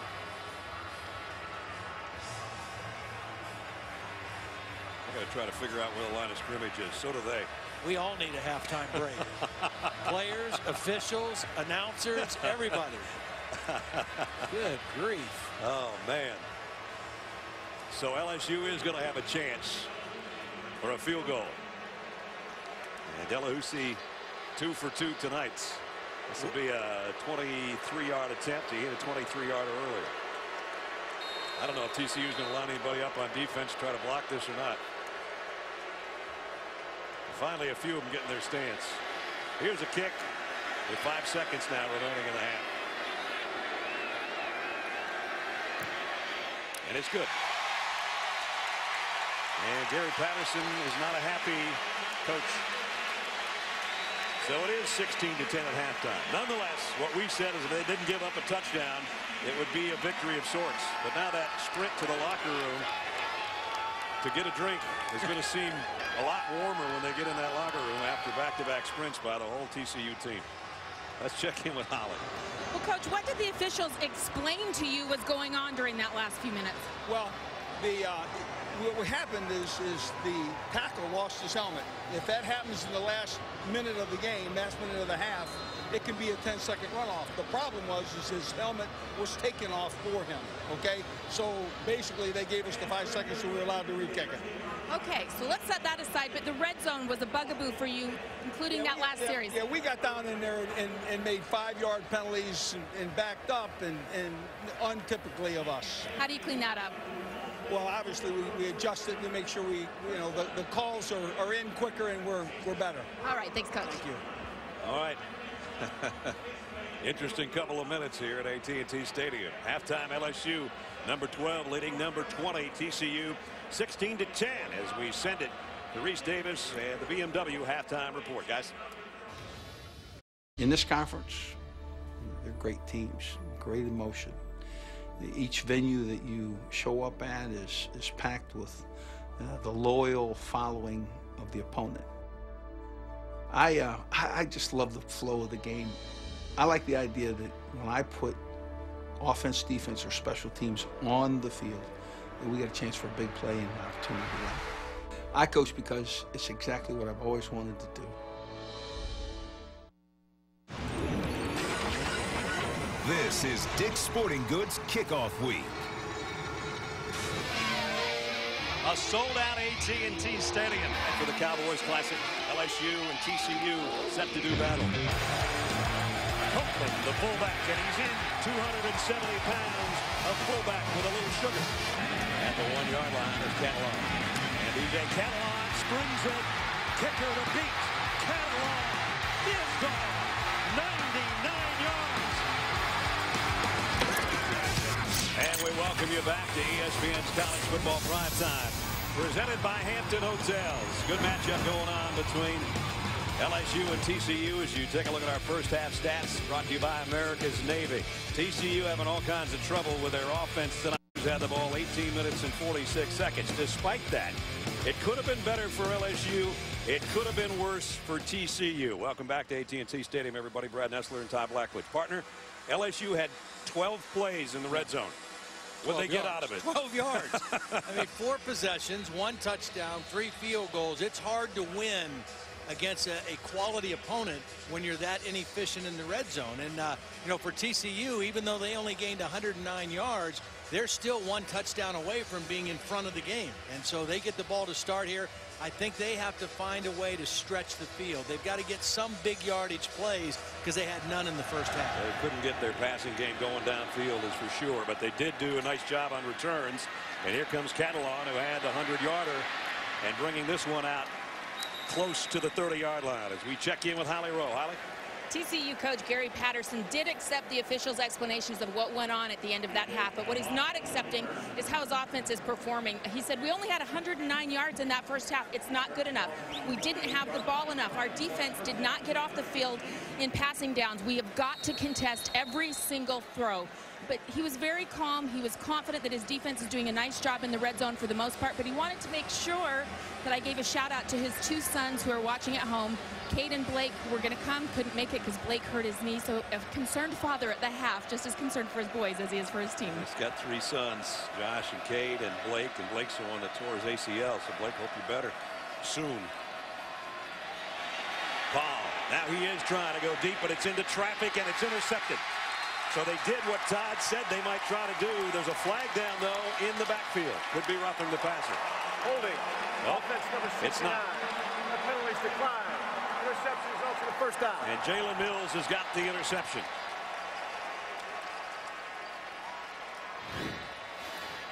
Well, a little bit of pressure. Paul had time, but he just didn't get enough on this ball, and he threw into double coverage. I mean, I knew that they needed to try to stretch the defense and try to make a play down the field, but you want to save those for when you get single coverage opportunities. That time, Casey Paul made a bad decision throwing where 2 defenders were. And the guy that made the interception, Jalen Mills, played his high school ball about 20 miles from the stadium. So he comes up with a big play to open the 3rd quarter, and that's LSU from the 34. Now the Blues going to be dropped for a 4-yard loss by Paul Dawson. The LSU does a nice job with their linebackers of running through. You know, they read the play quickly, and then they run through behind the blocks. You know, they're not the biggest guys, but again, they're quick, they take good angles, and they know where they're going. It's funny watching all these folks still filing back in from halftime, and they're looking up at us as to say, how did we get the ball back, the LSU fans? Well, they've got it back on the interception, but they've got 2nd down at 13 from the 31. And it's out for Blue, a little bit of room to run this time. Back out to the 38, positive yardage, makes the 3rd down manageable. 3rd and about 5 coming up. Jeremy Hill again not playing tonight, serving a suspension for an off-campus altercation. Terrence McGee has done duty in the backfield along with Kenny Hilliard and Alfred Blue tonight. Actually, it's 3rd down and 6 now. They spot it closer to the 38-yard line. A single coverage down here, and Mettenberger looks left. Now he's going to throw on the run, and flags are down. Kadron Boone was clapping his hands out there, ledge, and trying to get his quarterback's attention, thinking that he could beat the guy over here on the corner. And Jarvis Landry is limping off the field. Actually, he's not even going to get off the field. He's been their big play receiver, holding on TCU. Landry's had a huge first half.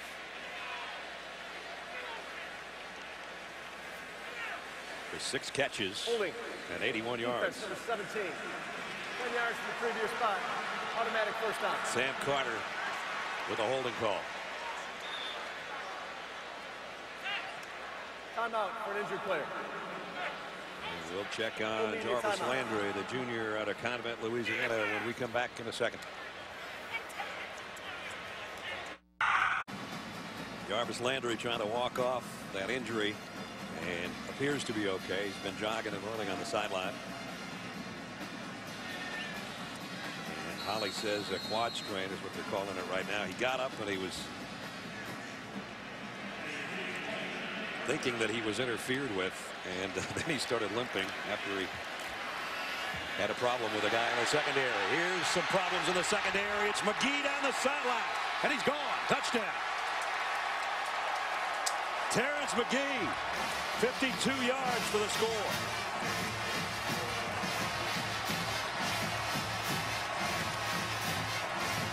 Outstanding block by his left tackle, Lyle Collins, and also Kadron Boone, number 86, the wide receiver. Watch 86 pin his guy on the sideline. Collins gets the big block. Boone gets a block on Kevin White, and then the burst. Wide receivers have to block downfield. And when I saw this guy in the practice field, Terrence McGee, on Wednesday, you could tell he's got some real burst to him, and he's shot out of there on that one. Connor Neighbors, the fullback, took out 2 guys on the inside. 52-yard touchdown run. So after the interception, McGee caps a 66-yard drive on just 3 plays. Touchdown, LSU.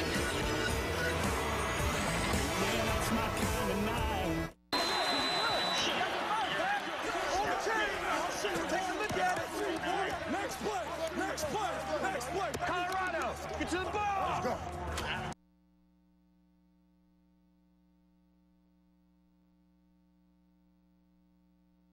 Problem right now? Yeah, that's the way you eliminate the red zone problem. Score from way outside. Do you know what? Remember, Gary Patterson told Holly at halftime, we got to do a better job on defense getting off the field in passing situation. They got the holding call on Sam Carter that extended the drive, automatic first down, and the next play, LSU gets the long run. So now the Tigers have 10 points off 2 TCU turnovers. The dropped kick return by Carter turned into a field goal, and the interception by Collins turned into a 52-yard touchdown. Hairston to kick. Raymond James, B.J. Catalon back deep. Catalon has a 100-yard kickoff return for a score tonight. He's got an opportunity here from about the 1-yard line. And he's a good-looking return guy as he gets it out to the 23-yard line. And we check in with Holly. Well, that very unusual sequence of events to end halftime when the Big Ten official referee John O'Neill came out and he said that he's got a statement. He has actually handed out a statement, or they have for him, that says when a helmet comes off and that's the only thing that stops the clock, that's an opportunity for a 10-second runoff under 1 minute of either half. In this case, we had 2 things stop the clock, the helmet off and an incomplete pass. As a result, that does not qualify for the 10-second runoff. But I appreciate the transparency. I've never had a referee statement handed to me at half. I appreciate that. And it's straightened out for Coach Miles, too. He'll figure it out at the end of the game. Boykin in at quarterback, trying to make something happen. And this is what he can do very well out to the 34-yard line. We sort of set the story last year when Casey Pawhall went out after 4 games of the season. This guy, they were warming him up, Boykin that is, to be a tailback. Yeah. And within 4 days, they put him in a game at quarterback. threw a bunch of interceptions, but then a couple weeks later came back and threw 4 touchdown passes. Actually played pretty well, you know, under the circumstances. Had a couple back-to-back games where he threw 4 touchdowns in each game. Played well on the road, and he's in the game now because they've struggled so much offensively. The quarterback run threat gives something a different way to try to attack this LSU defense. They fake the end around. He'll keep it, put his head down, and he's got the first down up to the 34-yard line. So that's what Javon Boykin, the sophomore out of Mesquite, Texas, can do. And there's his numbers from a year ago. Pretty impressive when pressed into duty the way he was. You know, he's not going to fool LSU's defense. They've had plenty of time to prepare for both quarterbacks. They anticipated they see both. But when the quarterback is a running threat, it changes the dynamics of your defense. Boykin, quick throw, a little bit low, but he did complete it out to the 38-yard line. Pick up a 4. So they said his offseason he became more polished as a passer. I just think the problem for TCU right now is they don't have a deep threat. They don't have somebody that scares LSU's defense. And so the corners are right up on the receivers. There's a lot of press coverage, and they're not afraid of getting beat deep. Here's the option. The pitch with the left hand. Got it out there, but a nice open field stop by Craig Lofton. And a gain of only 2. Lofton, one of the leaders of that defense, a 5th-year senior. Todd talked about the size back there. He's 6'2" and 210 pounds. Well, you have to have safeties that are big and physical in the SEC, because when you want to beat Alabama, you got to be able to tackle their backs, and safeties have to be great tacklers in a league like that. It's a little different in the Big 12. Boykin pumped and now threw behind Ladarius Brown. I think we're going to get a roughing the passer, though. Ego Ferguson, an unnecessary penalty because that was an incompletion. Foul. Roughing the passer. Defense number 9. 15 yards from the previous spot. Automatic first down. Well, we saw a penalty by TCU extend a drive for the Tigers. Now a penalty by Ego Ferguson. Could have easily pulled off on that. Didn't need to hit the quarterback. The ball was clearly gone. Yeah, he took about a step and a half. Yep. It's a good call. And that takes it all the way down to the LSU 45-yard line.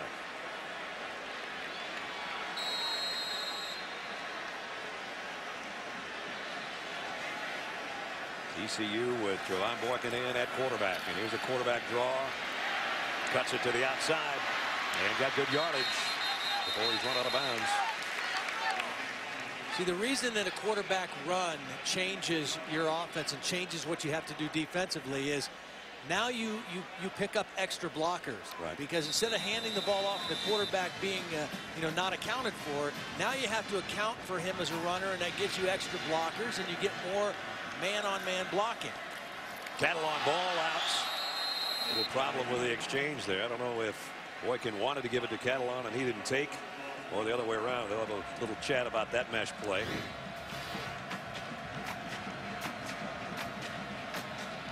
Well, a little indecision, I think, by Boykin.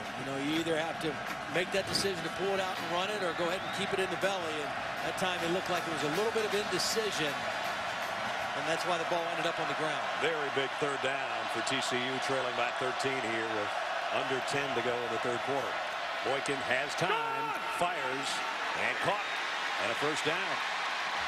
Down at the 32-yard line. He put some pepper on that one. Good read, good hard throw into the middle of the field to Brandon Carter, and again Lofton going for the contact instead of the football, not able to jar it loose. Boykin, quick throw over the middle, and he's got a nice little rhythm going right now. And to Deontay Gray. There's some new blood in the backfield. Deontay Gray and Aaron Green. We got Gray and Green in with Boykin, so much different backfield. Right now it's empty again for Javon.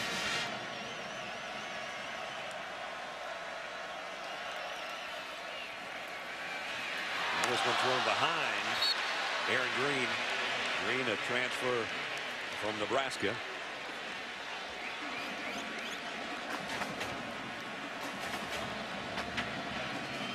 And another third down coming up. They picked up their last one. A lot of new bodies in there, including Listenby as a wide receiver. Casey Baja just looking on now as his sophomore understudy has moved TCU down inside the LSU 30.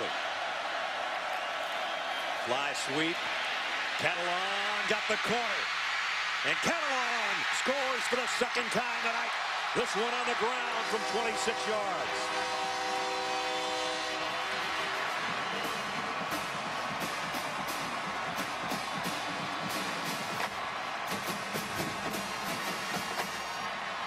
Again, it's the threat of the quarterback run. That held some of those linebackers inside. They didn't know if Boykin was going to keep it or if he was going to give it to Catalan. Good execution that time. No hesitation by Boykin. And a big touchdown for TCU. Overcrum in for the point after. And it's good. TCU just when it looked very bleak for them after that long touchdown run by LSU. They get one of their own. B.J. Catalan's having himself quite a game here at AT&T Stadium. 26-yard touchdown run. And Gary Patterson's Horned Frogs again right back in it.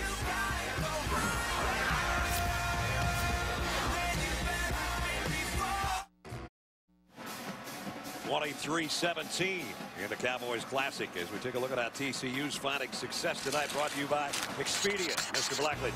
Well, they're finding success with Trevon Boykin in. He carried the ball 4 times for 15 yards. And on this play, you're going to see 4 guys that are affected by the quarterback. They don't know if he's going to run it or if Catalan's going to get it. They kind of froze a little bit.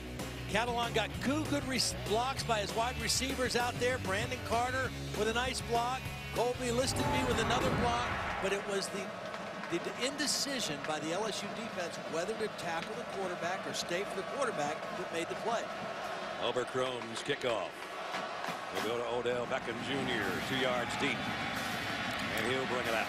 And Beckham down the sideline. Another nice return. We had some great returns tonight by both teams as we check in with Reese Davis.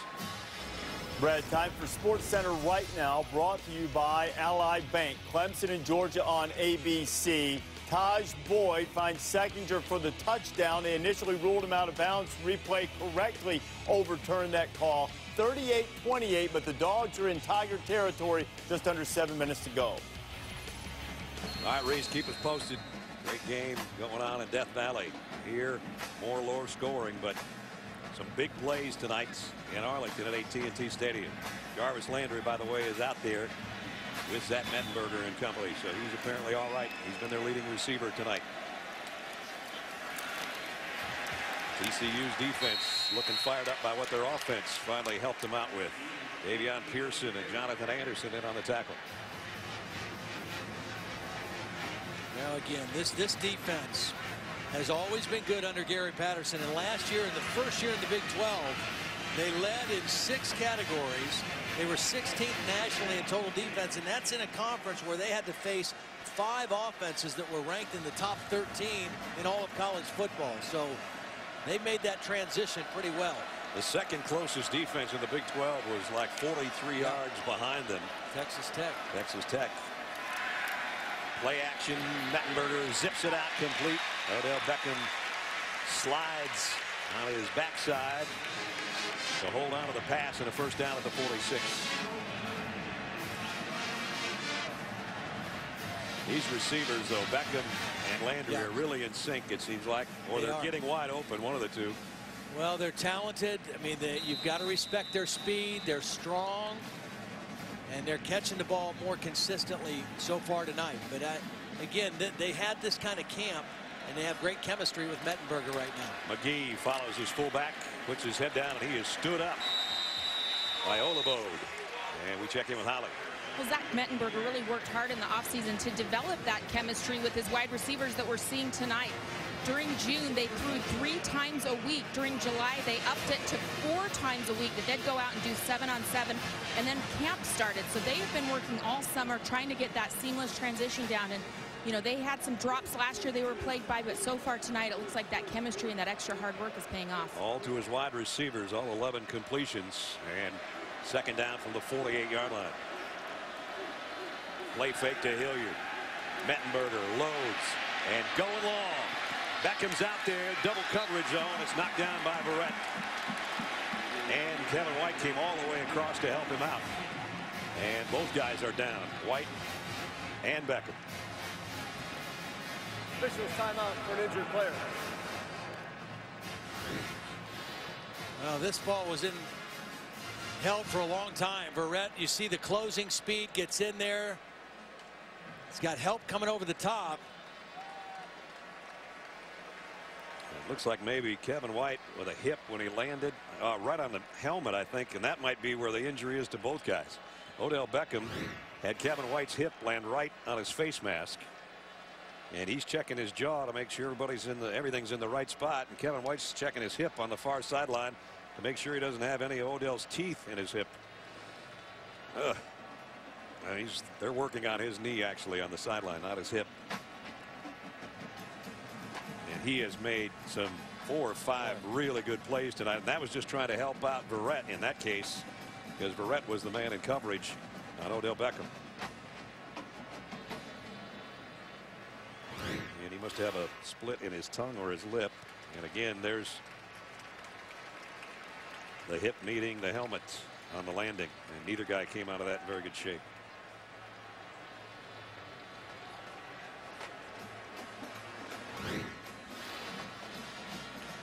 Well, now you have a 3rd down and 8 situation without one of your key guys in the play.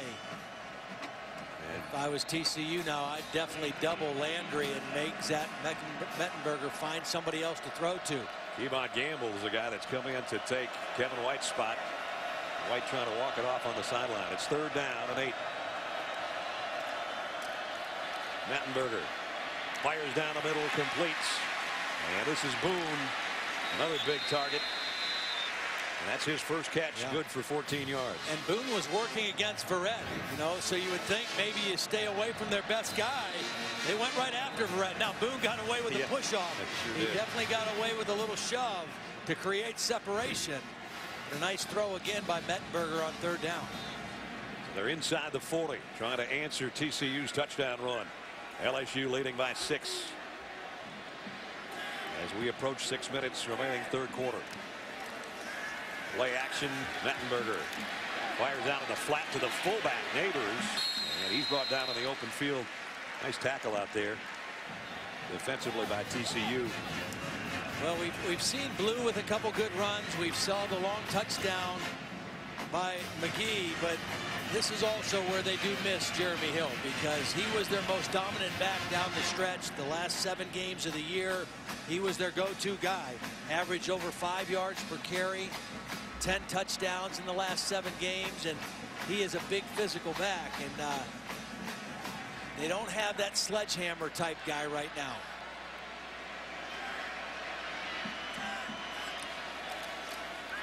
Again, a quick play fake. The throw out to Landry, and he's going to fight his way for another first down.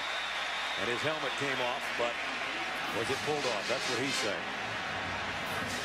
Well, I think they need a few tighter chin straps, too.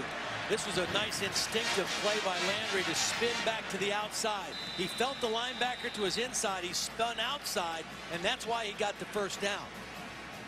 He knew where the pressure was coming from inside and spun out for the first. So he'll miss a play.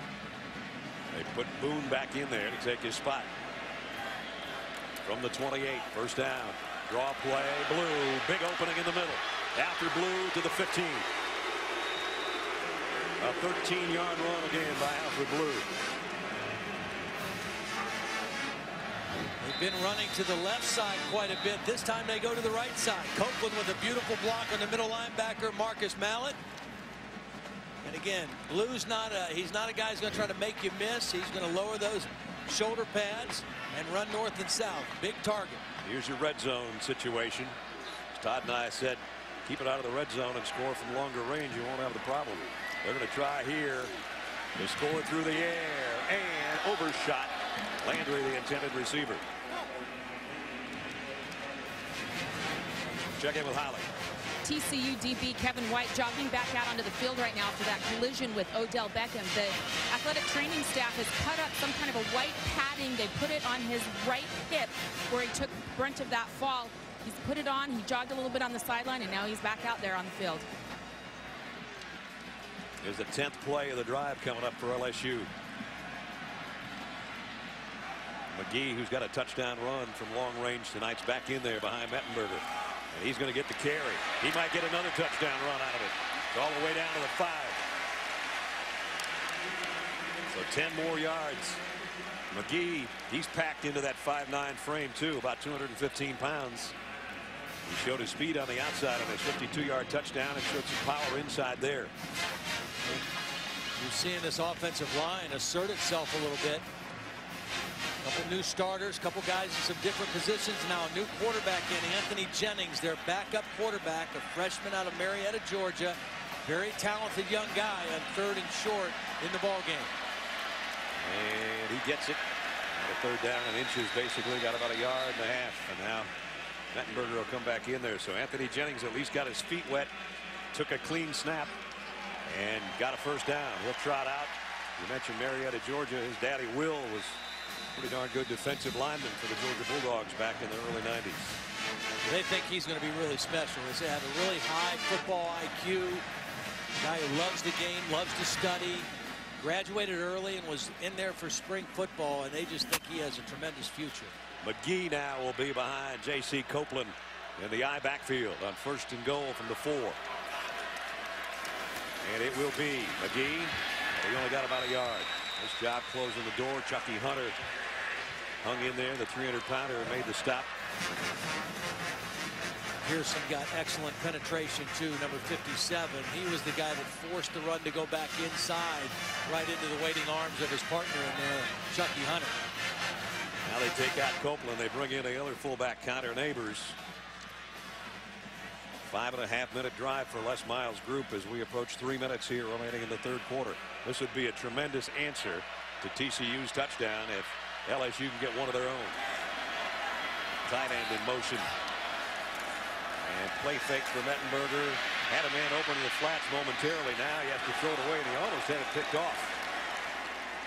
Pressure coming from Dawson, and Olabode was the closest guy to the ball at the end of it. And there you see he's mixing it up with Dylan Gordon, the tight end, a little bit. We had 2 receivers on the play, Neighbors and Dylan Gordon, and neither one was open. They were both covered pretty well. And again, the absence of an inside receiver, whether it be a tight end or a back right now for LSU, has limited them a little bit in their passing game, particularly when they get inside the red zone. Remember, all their red zone trips, with the exception of 1, have ended with 3.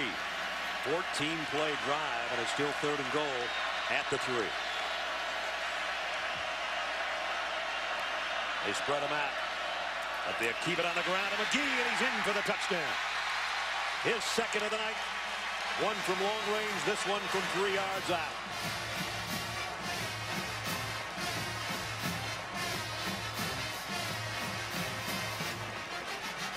Problem you find yourself in when you spread it out sometimes, that opening in the middle. Well, Porter's going to get a block and watch Vidal Alexander pull through and get the kind of the trap block.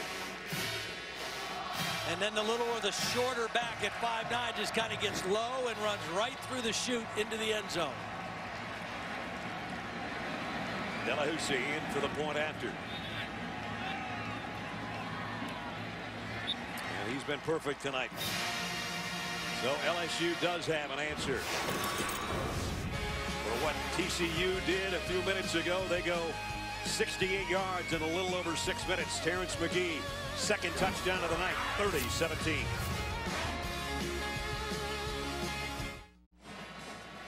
Celebrating its 9th year sponsoring the Good Hands Field Goal Nets. Allstate makes contributions to participating university general scholarship funds for each field goal and extra point kicks, much like Delahousie's a minute ago. To date, Allstate's contributed more than $3 million in scholarship money.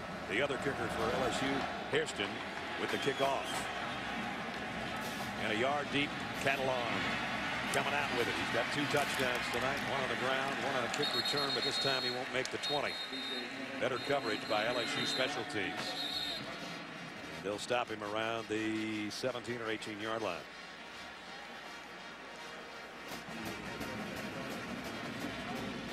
been a bright spot tonight, though, if there's going to be one for TCU, number 23. You're kind of wondering, as if you're a TCU fan and you haven't seen the new uniforms, the TCU's on the back of the helmet. The helmets are purple with red in it. We'll explain that in a minute, but it's another new Nike design uniform that the players are pretty excited about wearing tonight. There's a penalty, an illegal substitution. They had 12 guys on the field. Offense number 14, 12-minute formation. 5-yard penalty, still first down. It doesn't help their cause. They'll back it up to the 12. That red streak on the helmets signifies when a horned frog gets really, really upset, blood comes out of his eyes. So that's the red. Okay. It's pretty cool looking. I've had that same thing happen after being out too late the night before, but that's a whole other story. Empty backfield now again for Trevon Boykin. Joined in the backfield and giving off to Wayman James. And he doesn't get much. About 3. Again, Todd has said it many times. They just don't have a big-time receiver. They have a big player in Ladarius Brown at 6'4", 220, but they've only aimed about 1 pass at him tonight. And they don't have anybody that is threatening or can threaten the LSU defense. So they're squeezing everything. They're close to the line of scrimmage in the run game, and then they're right on top of the receivers in the pass game. So they'd have nothing and no way to stretch the LSU defense. The only weapon so far has been the quarterback running the football. And here he's going to load and fire it into coverage, and could have been caught, though. Broken up and incomplete. Listenby had his hands on it and couldn't hold it. Jalen Mills made a play on the ball at the very end of the play. He waited until the perfect time to reach his hand in there and knock it out. This was a really good throw by Boykin. Ego Ferguson coming right in on him. It's a good throw by Boykin, but watch, the last minute, slips his hand in there and gets a hand on the football. A pretty darn good throw with Ego Ferguson in your chin. Could have been, but it wasn't, and that's 3rd and long.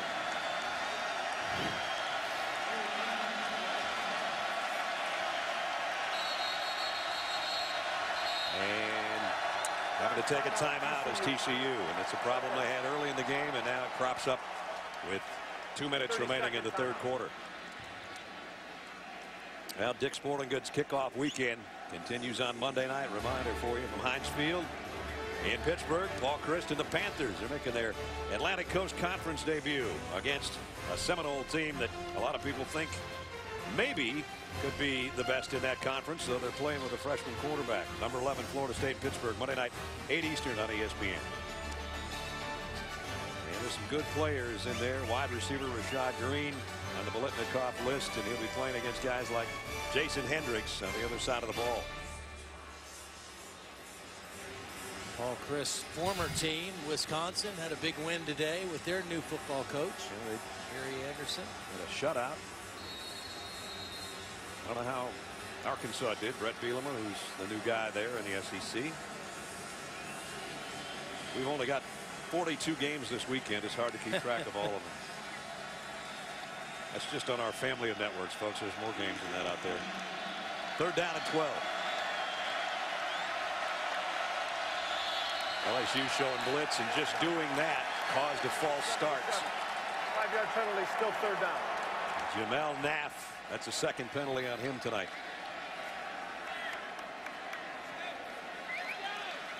LSU hasn't blitzed much, but they just brought some extra guys up there, and number 77 couldn't hold on with that 325 pounds.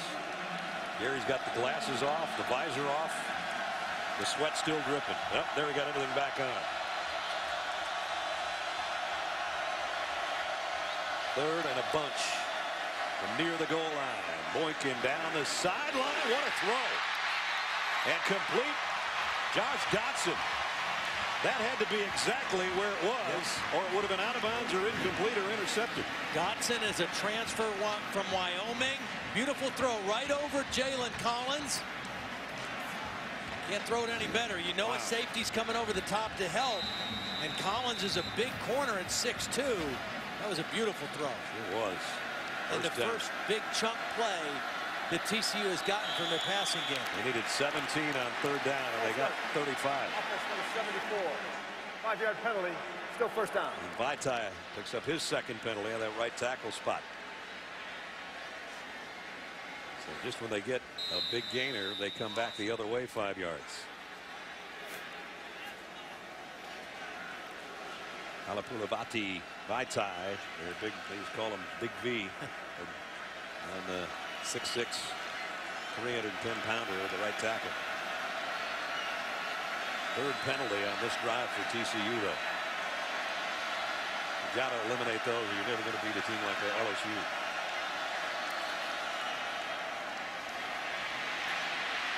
I tell you, Catalan's got some moves. Yeah. Knocked off and cartwheels, somersaults his way out to the 49-yard line. And now a little jawing going on between those two guys. He's shifty. You know, he keeps his feet moving. He got good hip movement. And he uses that stiff arm pretty well. The other thing that Boykin gives you is not just design quarterback runs, but if the protection breaks down and he can extend the play by scrambling, he can still throw on the move. Boykin over the middle. That should have been caught by Deontay Gray. Dropped it. B.J. Welter, one of the linebackers, made sure he didn't hold on to it, but that could have easily been a first down, and that's third down and 4.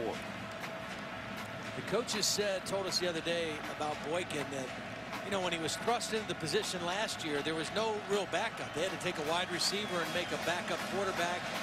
So he really didn't have to compete week in and week out. But then when Casey came back, it was heavy competition, and it made him better. He really responded to that in a positive way. Big third down.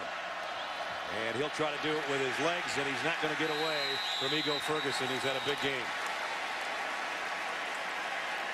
He had one roughing the passer penalty, but everything else been pretty positive for big number 9.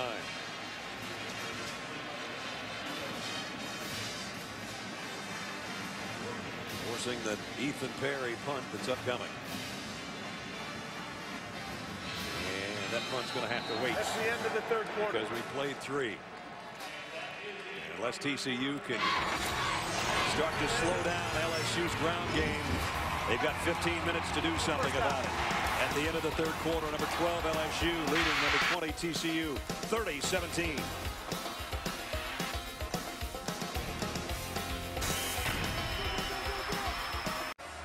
Well, Clemson a winner over Georgia in Death Valley in a thrilling game, 38-35. So the highest ranked team to lose so far, Georgia Bulldogs. Louisville playing tomorrow on ESPN at 3:30. This kick an end over end knuckleball, and it takes the great bounce that he was looking for and down to near the 1-yard line. Perfect kick as we check in with Reese Davis. Reese. Brad, I want to show you how that Georgia-Clemson game ended. Georgia was rallying furiously. Aaron Murray went in to score, didn't get the onside kick. A huge play in this game, not to be forgotten. Georgia had an extra point range field goal, and they fumbled the snap on it during the second half. Difference in the game, 3 points. Wow. Georgia didn't have their regular kicker either, who missed the game under suspension, but if it was a bad snap, it might not have been any problem of his. But you got to have all 3 of those facets. Snap, the hole, the kick, and they didn't get the chance for the kick. So 3-point win for Clemson. That's a big win for the ACC. Yes. Copeland trying to get it away from the shadow of the goal line, and really got back only the line of scrimmage. And that was a huge punt, and where it was down for TCU, because we're at the point in the game where this TCU defense looked like they were starting to get a little bit worn down by this big LSU offensive line and tackling these backs, but now pinning them all the way down on the 1-yard line, it'll force LSU to be a little bit conservative, and if they can get a 3 and out here, which they've only had 1 the whole game so far, they get great field position back for their offense. Mettenberger trying to draw him off sides, and the play goes on. Now the flag does fly in. Well, that's smart by Zach Mettenberger. That's really smart. I mean, you know you're going to be conservative here. Take a chance with your snap count. See if you can get a free 5 yards. And Davian Pearson. Offside, defense, number 57. 5 yards from the previous spot. Still second down. He's listening to the quarterback instead of looking at the football. That's the 9th TCU penalty as well. So now they get a free 5 yards and a little more room to breathe down there.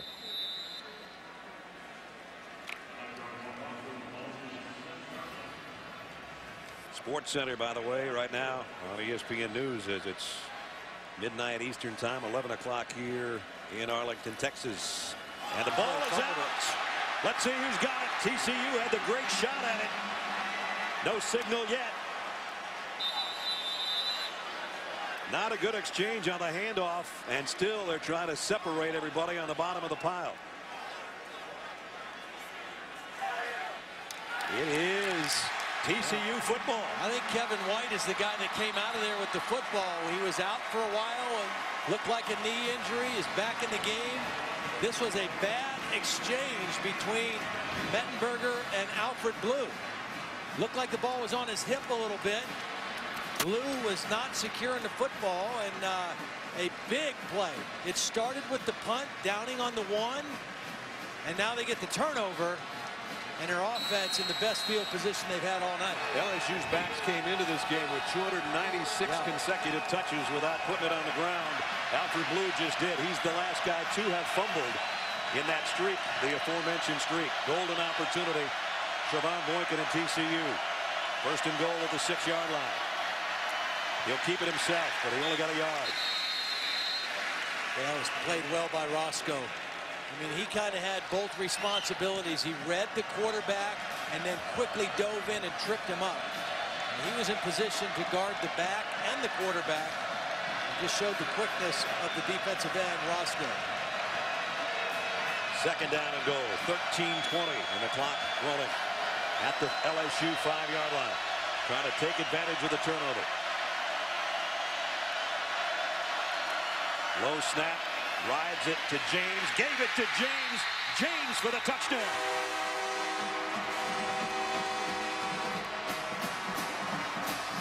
And they do take advantage of the turnover and make it a score and make it a game again with 13:04 remaining. Stephen Bryant, the tight end, number 49, gets a great block up top, holds his position. And again, it's that hesitation with the quarterback. Is he going to keep? Is he going to give it? Freezes the defense inside a little bit. And then good blocking on the perimeter by Bryant. Extra point is good. 13 and change remaining. LSU a 6-point lead. But a dropped ball at the 6-yard line. Their first turnover. And 2 plays later, a good exchange from quarterback to tailback. Wayman James for the touchdown.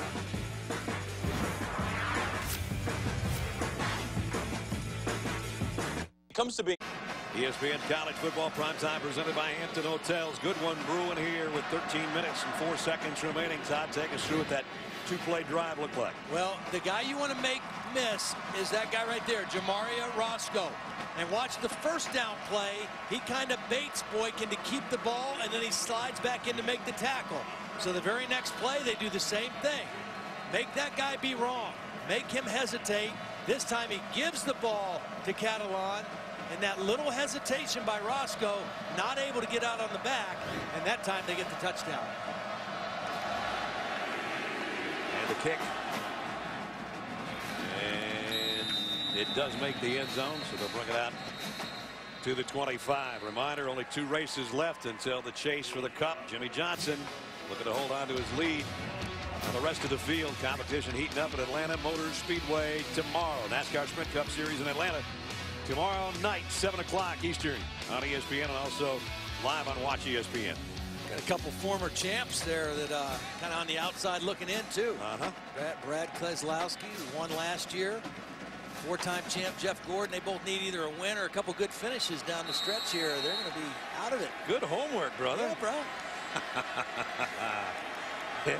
I got a little inside. I got an insider. I got an inside the track guy. It's probably Oilers taste of the town joints you hang out. First down at the 25. Play action. Mettenberger in trouble, and down he goes. Big play by Chris Hackett. Not a safety blitz.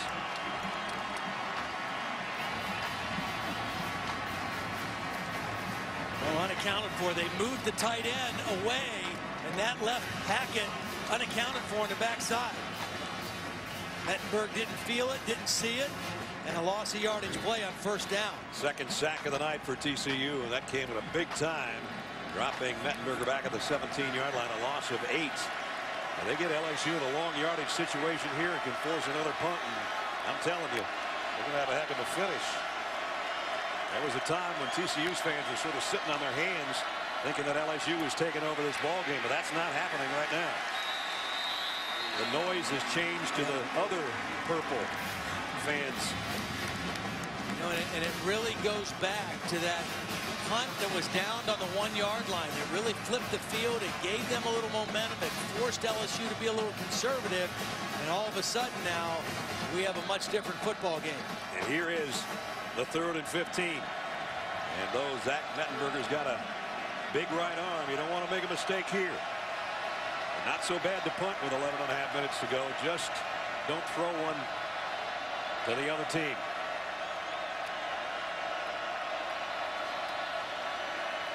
Mettenberger loads and going deep. And broken up by Kevin White again. Who else? Intended for Boone.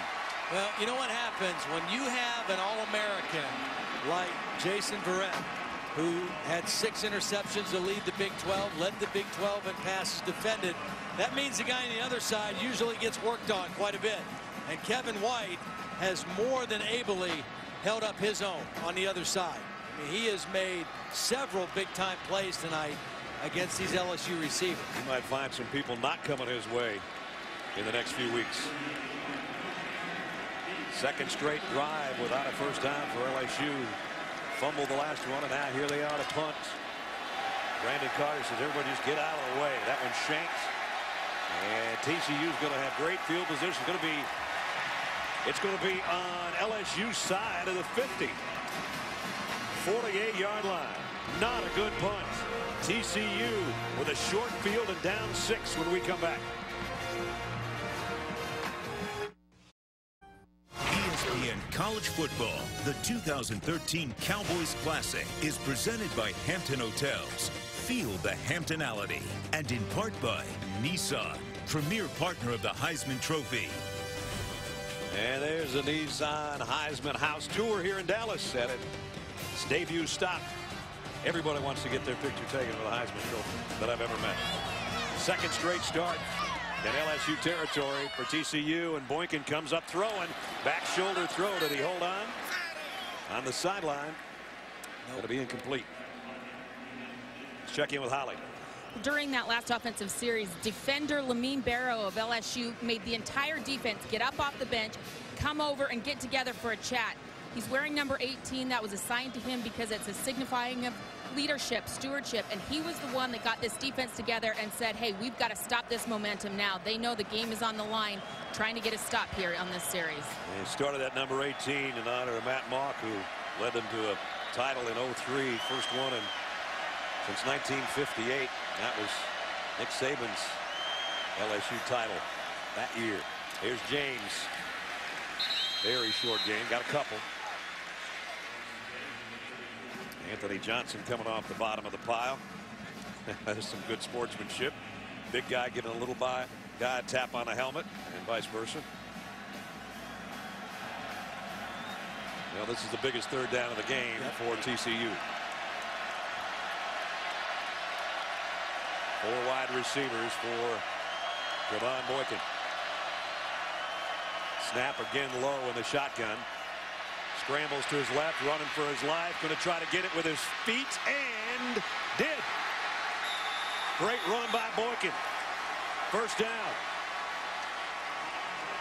And in today's world of college football, if you don't have an NFL caliber quarterback, a pocket guy who's an accurate thrower all the time, you better have a mobile guy, because defenses are too good. And linemen are too physical and fast, and you better have a guy who can extend plays, and that's exactly what Boykin did there for a first down. Trevon needed 8, he got 9, and now he throws it on a crossing route inside the 30, complete. And that's the freshman, Slanina, out of East Bernard, Texas. Freshman they like a lot. And they're going to move the sticks again. It's just the threat that Boykin presents to the LSU defense. That's why the field is opening up a little bit for them. And they've said first down. They didn't get a first down, and they don't on that play either. It's going to bring up a third down and a long 2. Daniil Hunter made the stop from his defensive end spot. And he's a Texas native, too, out of Katy, Texas.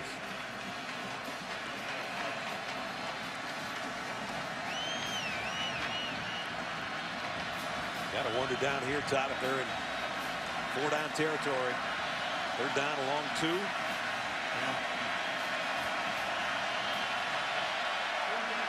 Under 10 minutes to go.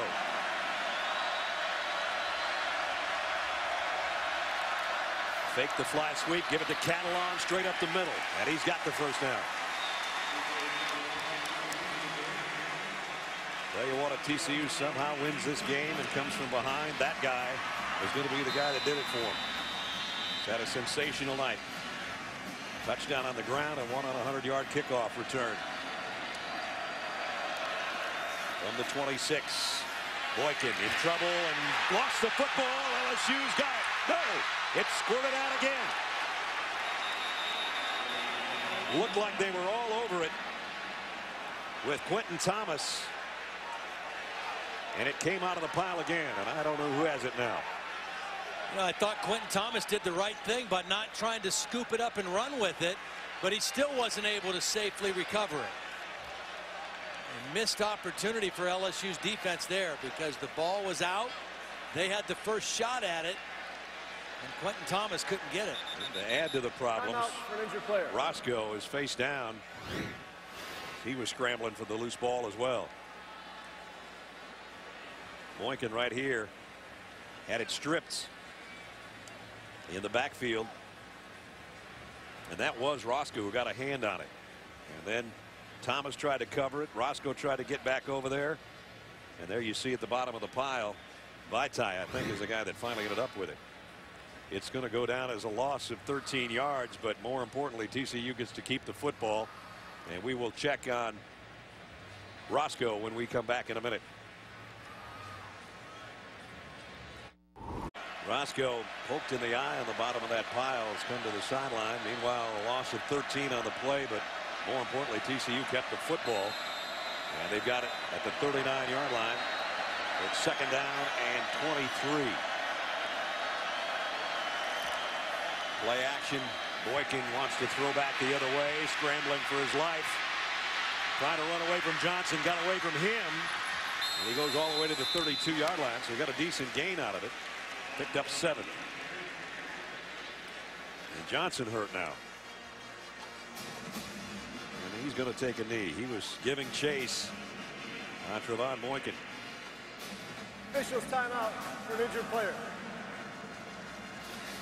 And that's 2 starting defensive linemen in back-to-back plays that have hit the deck for LSU. You know, when I was over there on Wednesday, he did not practice, had a little bit of an elbow issue. I think they were mainly just giving him a day off. He'd had a really good camp, really worked hard. John Chavis said he had an excellent camp, got that weight down.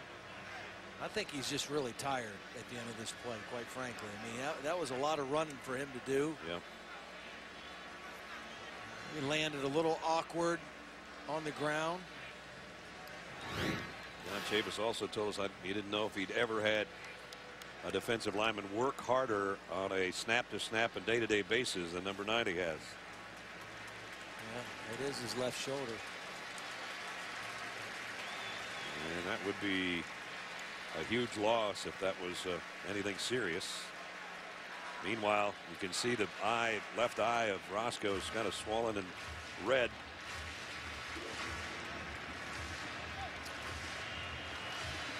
He'll probably be wearing one of those visor masks over his face mask next week.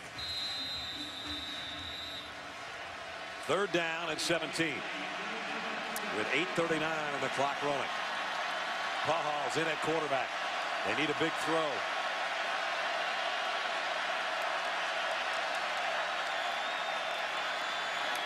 You got him a crossing route to Catalan, but he's not going to get there. It's going to be 4th down And 5 or 6. They're into field goal range with that throw. Oberkrom has hit from 53. Oberkrom has hit from 53 last year in his freshman season. So this is well within his range. But does Gary Patterson want more? Yeah, they'll come out and try to make it a 3-point game. Jaden Oberkrom. So I think you make that decision if you feel like your defense has settled down and is really tightened up against LSU's offense. And I think that's what he feels right now. Let's make it a 3-point game. We don't need to be desperate. Oberkrom, kick on the way. High and deep and good. And the Arlington, Texas native on his home turf has made it a 3-point game. LSU now clinging to a 30-27 advantage.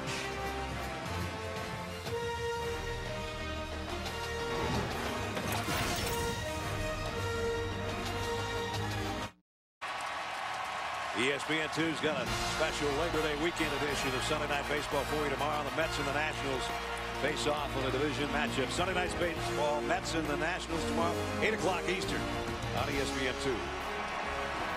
Well, Trevon Boykin started the game. 2 quarterbacks started the game. He's done well in the second half to help his team back to within 3 at 30-27. But LSU has helped the cause too in their last couple of possessions. A fumble and then a very bad punt. That's led to 10 unanswered TCU points. Odell Beckham Jr. on the kick return. Odell Beckham in a foot race. He's not going to win it, but he's all the way to the 27-yard line.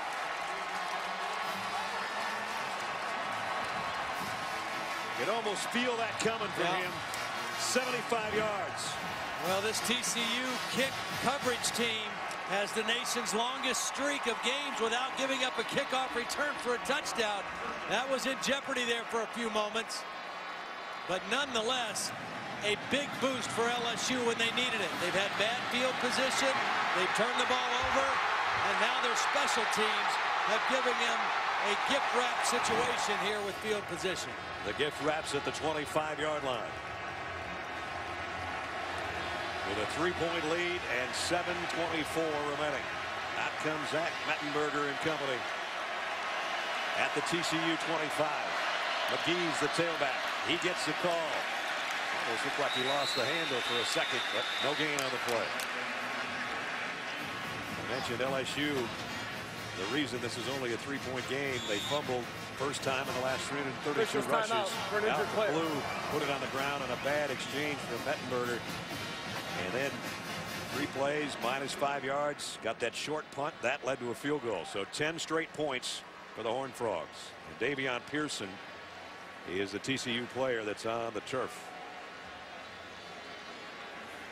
He's reset the game clock to 7:08.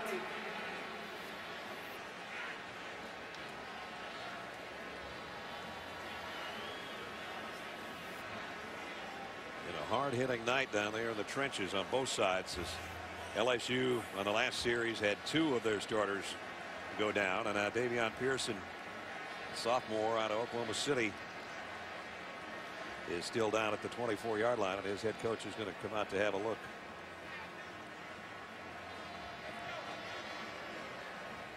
Gary Patterson, who's built this program into national power. They're not that far removed from that 13-0 season when they won the Rose Bowl. And that was a big boost for them. And now this is not their home stadium, obviously. This is where the Cowboys play. But I'll tell you what, their renovated home on their campus is gorgeous. Yes, sir. John Lewis will come in and take Davion Pearson's spot on the defensive front for TCU. Meanwhile, LSU has a 2nd down and 10. Trying to take advantage of Odell Beckham Jr.'s long kickoff return. But they definitely are thinking, let's get 7 and have a 10-point lead. Because a field goal still leaves the door open for TCU to win with a touchdown.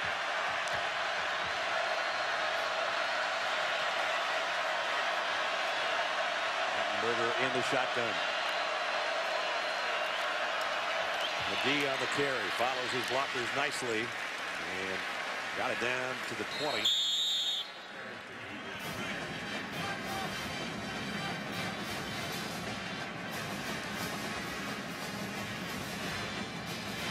TCU was picked preseason 3rd in the Big 12. LSU, most people's opinion, or the preseason choices, picked 3rd in the SEC West. 3rd down and 5.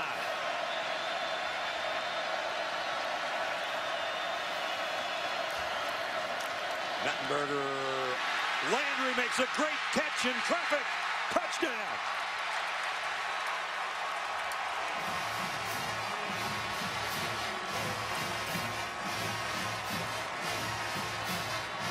I don't know if Zach Mettenberger did this on purpose, but he kind of threw it to the back arm of Landry. Sam Carter was in perfect position to cover this if the ball is thrown where you expect it to be thrown. But the ball was thrown not a back shoulder throw, but a back arm throw. And because of that, Landry was able to catch it with his right hand and then get into the end zone. So they were looking for 7. And they get 7. Extra point is good. The lead goes to 10. 6:09 remaining. Time for tonight's Good Hands play. Brought to you by Allstate. This is a strong receiver in Jarvis Landry who has extremely strong hands. He's got a guy draped over his body. He's able to keep his concentration on the ball and not only make the catch, but turn it into a touchdown. He's got strong hands and strong fortitude. I'm not quite sure where he caught that, but he pulled it in. He's got 8 receptions tonight for 109 yards and now a touchdown. 4 have come on 3rd down. All 4 converted into first downs, and in that case, converted into a touchdown. Boy, big play. 2 big plays there. Landry's catch, and of course, the other side, Odell Beckham Jr.'s kick return. And those 2 guys sit side by side, trying to cool off a little bit on the LSU bench, but they've just given their team a huge boost with 6:09 remaining. Now can Catalan get his hands on one? Well, I think I'd kick this on the ground. I'd quit kicking to that guy. We'll kick it out of the end zone. That's deeper kick. It goes to James, and he will have to take a knee. Don't forget, Monday night, Dick's Sporting Goods kickoff weekend will continue. ACC debut of the Pitt Panthers taking on Seminoles of Florida State, ranked 11th in the country. That is Monday night at 8 Eastern on ESPN and also live on Watch ESPN. Anthony Johnson and Jamaria Roscoe are both back on the front wall for LSU. They know they're in a dogfight here, although the lead is now 10.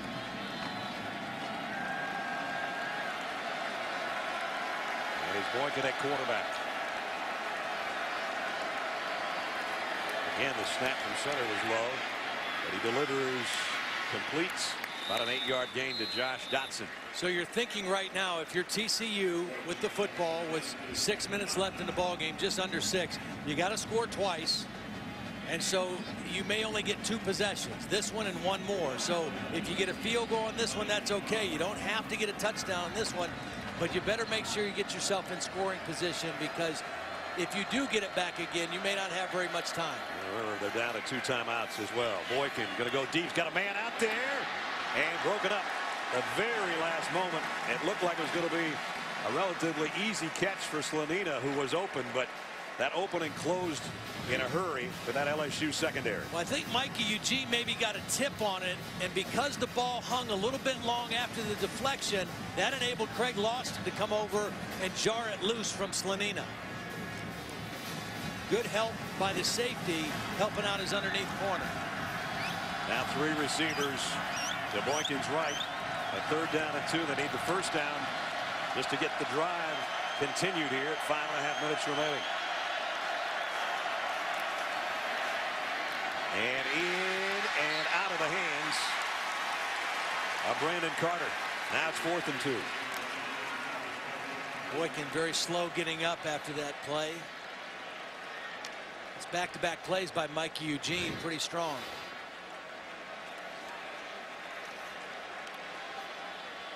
And Boykin hit the side of the knee a little bit at the end of the play. And on 4th down, they're going to have to punt. So they didn't get the first down. They weren't able to keep the drive alive, trailing by 10 now. And that's, as Todd said, how many more times are you going to touch it? You might not get it again. Ethan Perry to kick.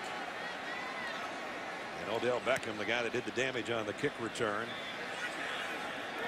We'll watch this one bounce and let it go as it drops down at the 22, maybe the 23-yard line. You know, a lot of people coming in, partner, said TCU, you and I agreed with this, and so did Holly. We're a good enough team to stay with LSU this entire ball game. And up until a couple of minutes ago, they were within 3 points. And that long kick return on the touchdown kind of turned it. And now LSU, if they can play LSU football, can kind of grind this last 5 minutes out. Well, and that's what they have to do right now. They don't need to score again. You know, with TCU not scoring on that possession, now they want to work clock. They need to get a couple first downs and use as much clock as they can. That's what their thinking is right now at this point in the ball game. They've got the big hosses in there right now. Everybody in tight as they'll run the football straight up the middle. Getting across the 25, close to the 26 was McGee, who's had a nice night. Yeah. Well, you consider McGee, the night he's had. Kenny Hilliard hasn't played all that much. Alfred Blue had a good game except the fumble, and Jeremy Hill didn't play. Right. Yeah, and it's obvious that McGee is the guy that they feel most comfortable with right now, because this is crunch time, and he's been out there the last couple possessions.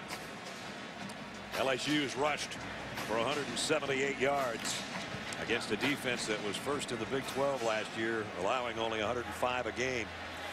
Of course, 52 of that was McGee on the touchdown run. Here he comes on a little counter. And again, they're just chewing up clock. TCU with 2 timeouts remaining. We're down to 4:25. If they could pick up this 3rd down, the Tigers, they would be in excellent shape.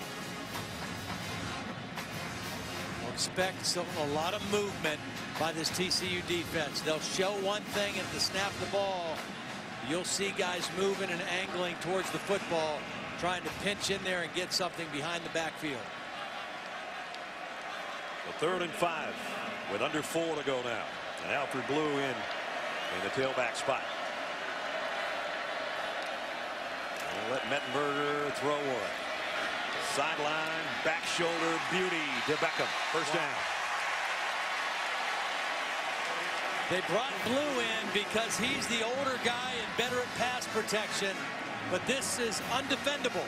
I mean, this is perfect position and coverage by Kevin White. But if a quarterback throws it there, you can't make a play on it. I mean, that's the offense wins when you throw it like that. That's having confidence in your arm. That was perfect. To the 46-yard line. And now Mettenberger is over 250 throwing the football. And see, they'll stay in the huddle as long as they can right now. The play clock is just now going to 10 seconds. You want to milk the clock. You don't want to lose your momentum. You don't want to lose your aggressiveness. They're going to have to call timeout now. There's confusion. Charge timeout, LSU. Again, remember, Cam Cameron, this is his first game as the offensive coordinator. He's up in the press box. He's communicating with Frankie Wilson, the running backs coach, and then they're signaling plays into Zach Mettenberger. So that the mechanics of that obviously is something they're going to have to work on and get better as the season goes on, because they've had too many snafus with that here in this first ball game. The clock stopped with a timeout with 3:12 remaining. LSU wanted to get over this hurdle in the Cowboys Classic before meeting UAB and Kent State. And then the SEC schedule starts with Auburn. Big game at Georgia on the 28th. Georgia may or may not be 5th ranked at that time. They're going to fall, but could regroup if they could beat South Carolina next week. And then another road game at Mississippi State. You see the rest of the roll. And down at the end, Alabama, Texas A&M, and Arkansas.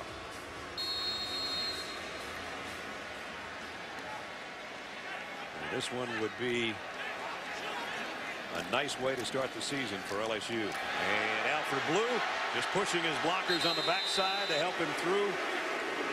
And a 13-yard pickup again. And so Blue and McGee are both in that 85 to 90 degree, 85 to 90 yard night. It'd be nice if it was 90 degrees outside. It's still about 100 out there. And the clock winds its way down to 2:50. Zach Mettenberger taking his time, saying, okay, guys, just stay here until we absolutely have to get up there and snap it. So you want the timing of leaving the huddle, going to the line of scrimmage, snapping the ball, and running the play to be the same.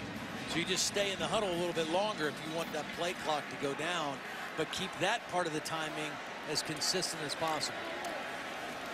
Again, Blue fumbled earlier in the ball game, holding on to this one, spins his way down inside the 30.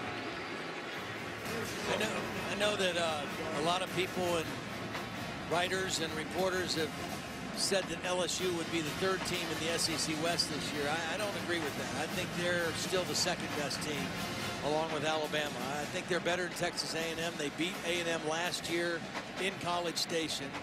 They get them at home this year. That's later in the year. I just think defensively, you know, as these younger guys and inexperienced guys play a little bit longer, this is going to be another outstanding LSU defense before pretty long. A&M gave up 31 points today to their defense. Fullback Neighbors straight ahead. And TCU is going to take one here.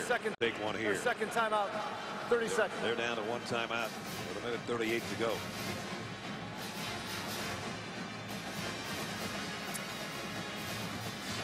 We mentioned Georgia losing to Clemson tonight.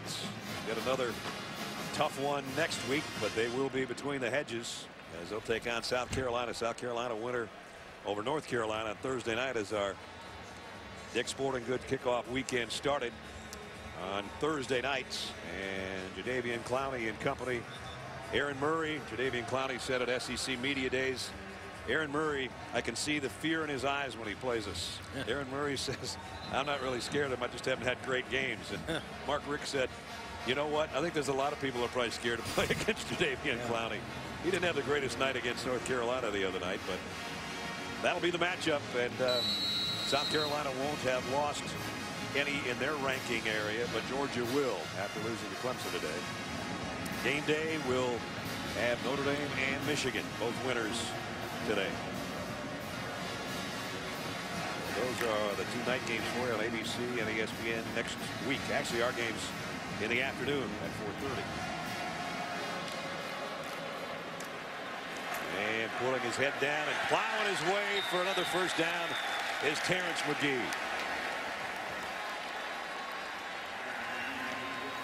So McGee 95 yards on 13 carries tonight and 2 touchdowns, 1 short range and 1 from 52 out.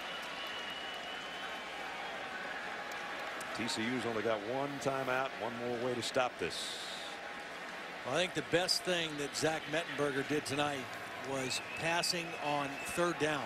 He was 8 of 14 throwing on 3rd down, and all 8 completions went for 1st down. In total 3rd down conversions, 13 out of 19. Pretty impressive. Well, the question will be, when does Les Miles decide that he brings Jeremy Hill back? But the good news for him is that his number 3 guy, Terrence McGee, showed that he can carry the rock for him when they need him as well. And Gary Patterson apparently is going to let that last timeout go by the boards. And we're down to 30 seconds. He walked out on the field as if he was going to take it and then backpedaled. He's still a couple yards out of the field. Standing at the 30-yard line. Tough start for them when they got to within 3 points, but LSU able, and we said, Todd, you know, if they can chew up the last 5 minutes of clock, they don't have to score again. Right. How about the last 5:15 and taking the last knee and winning the first game? Good football game. 2 good teams that you'll hear from as the season goes along, but in this case, the SEC takes care of business over the Big 12 in the Cowboys Classic here in Arlington. LSU has had good success in this facility, and they do again tonight. Final score 37-27, number 12 over number 20. That's going to wrap it up for us. We'll see you next week between the hedges. This has been a presentation of ESPN, the worldwide leader in sports. For Todd and Holly, Brad Nessler from Arlington. Good night, everybody.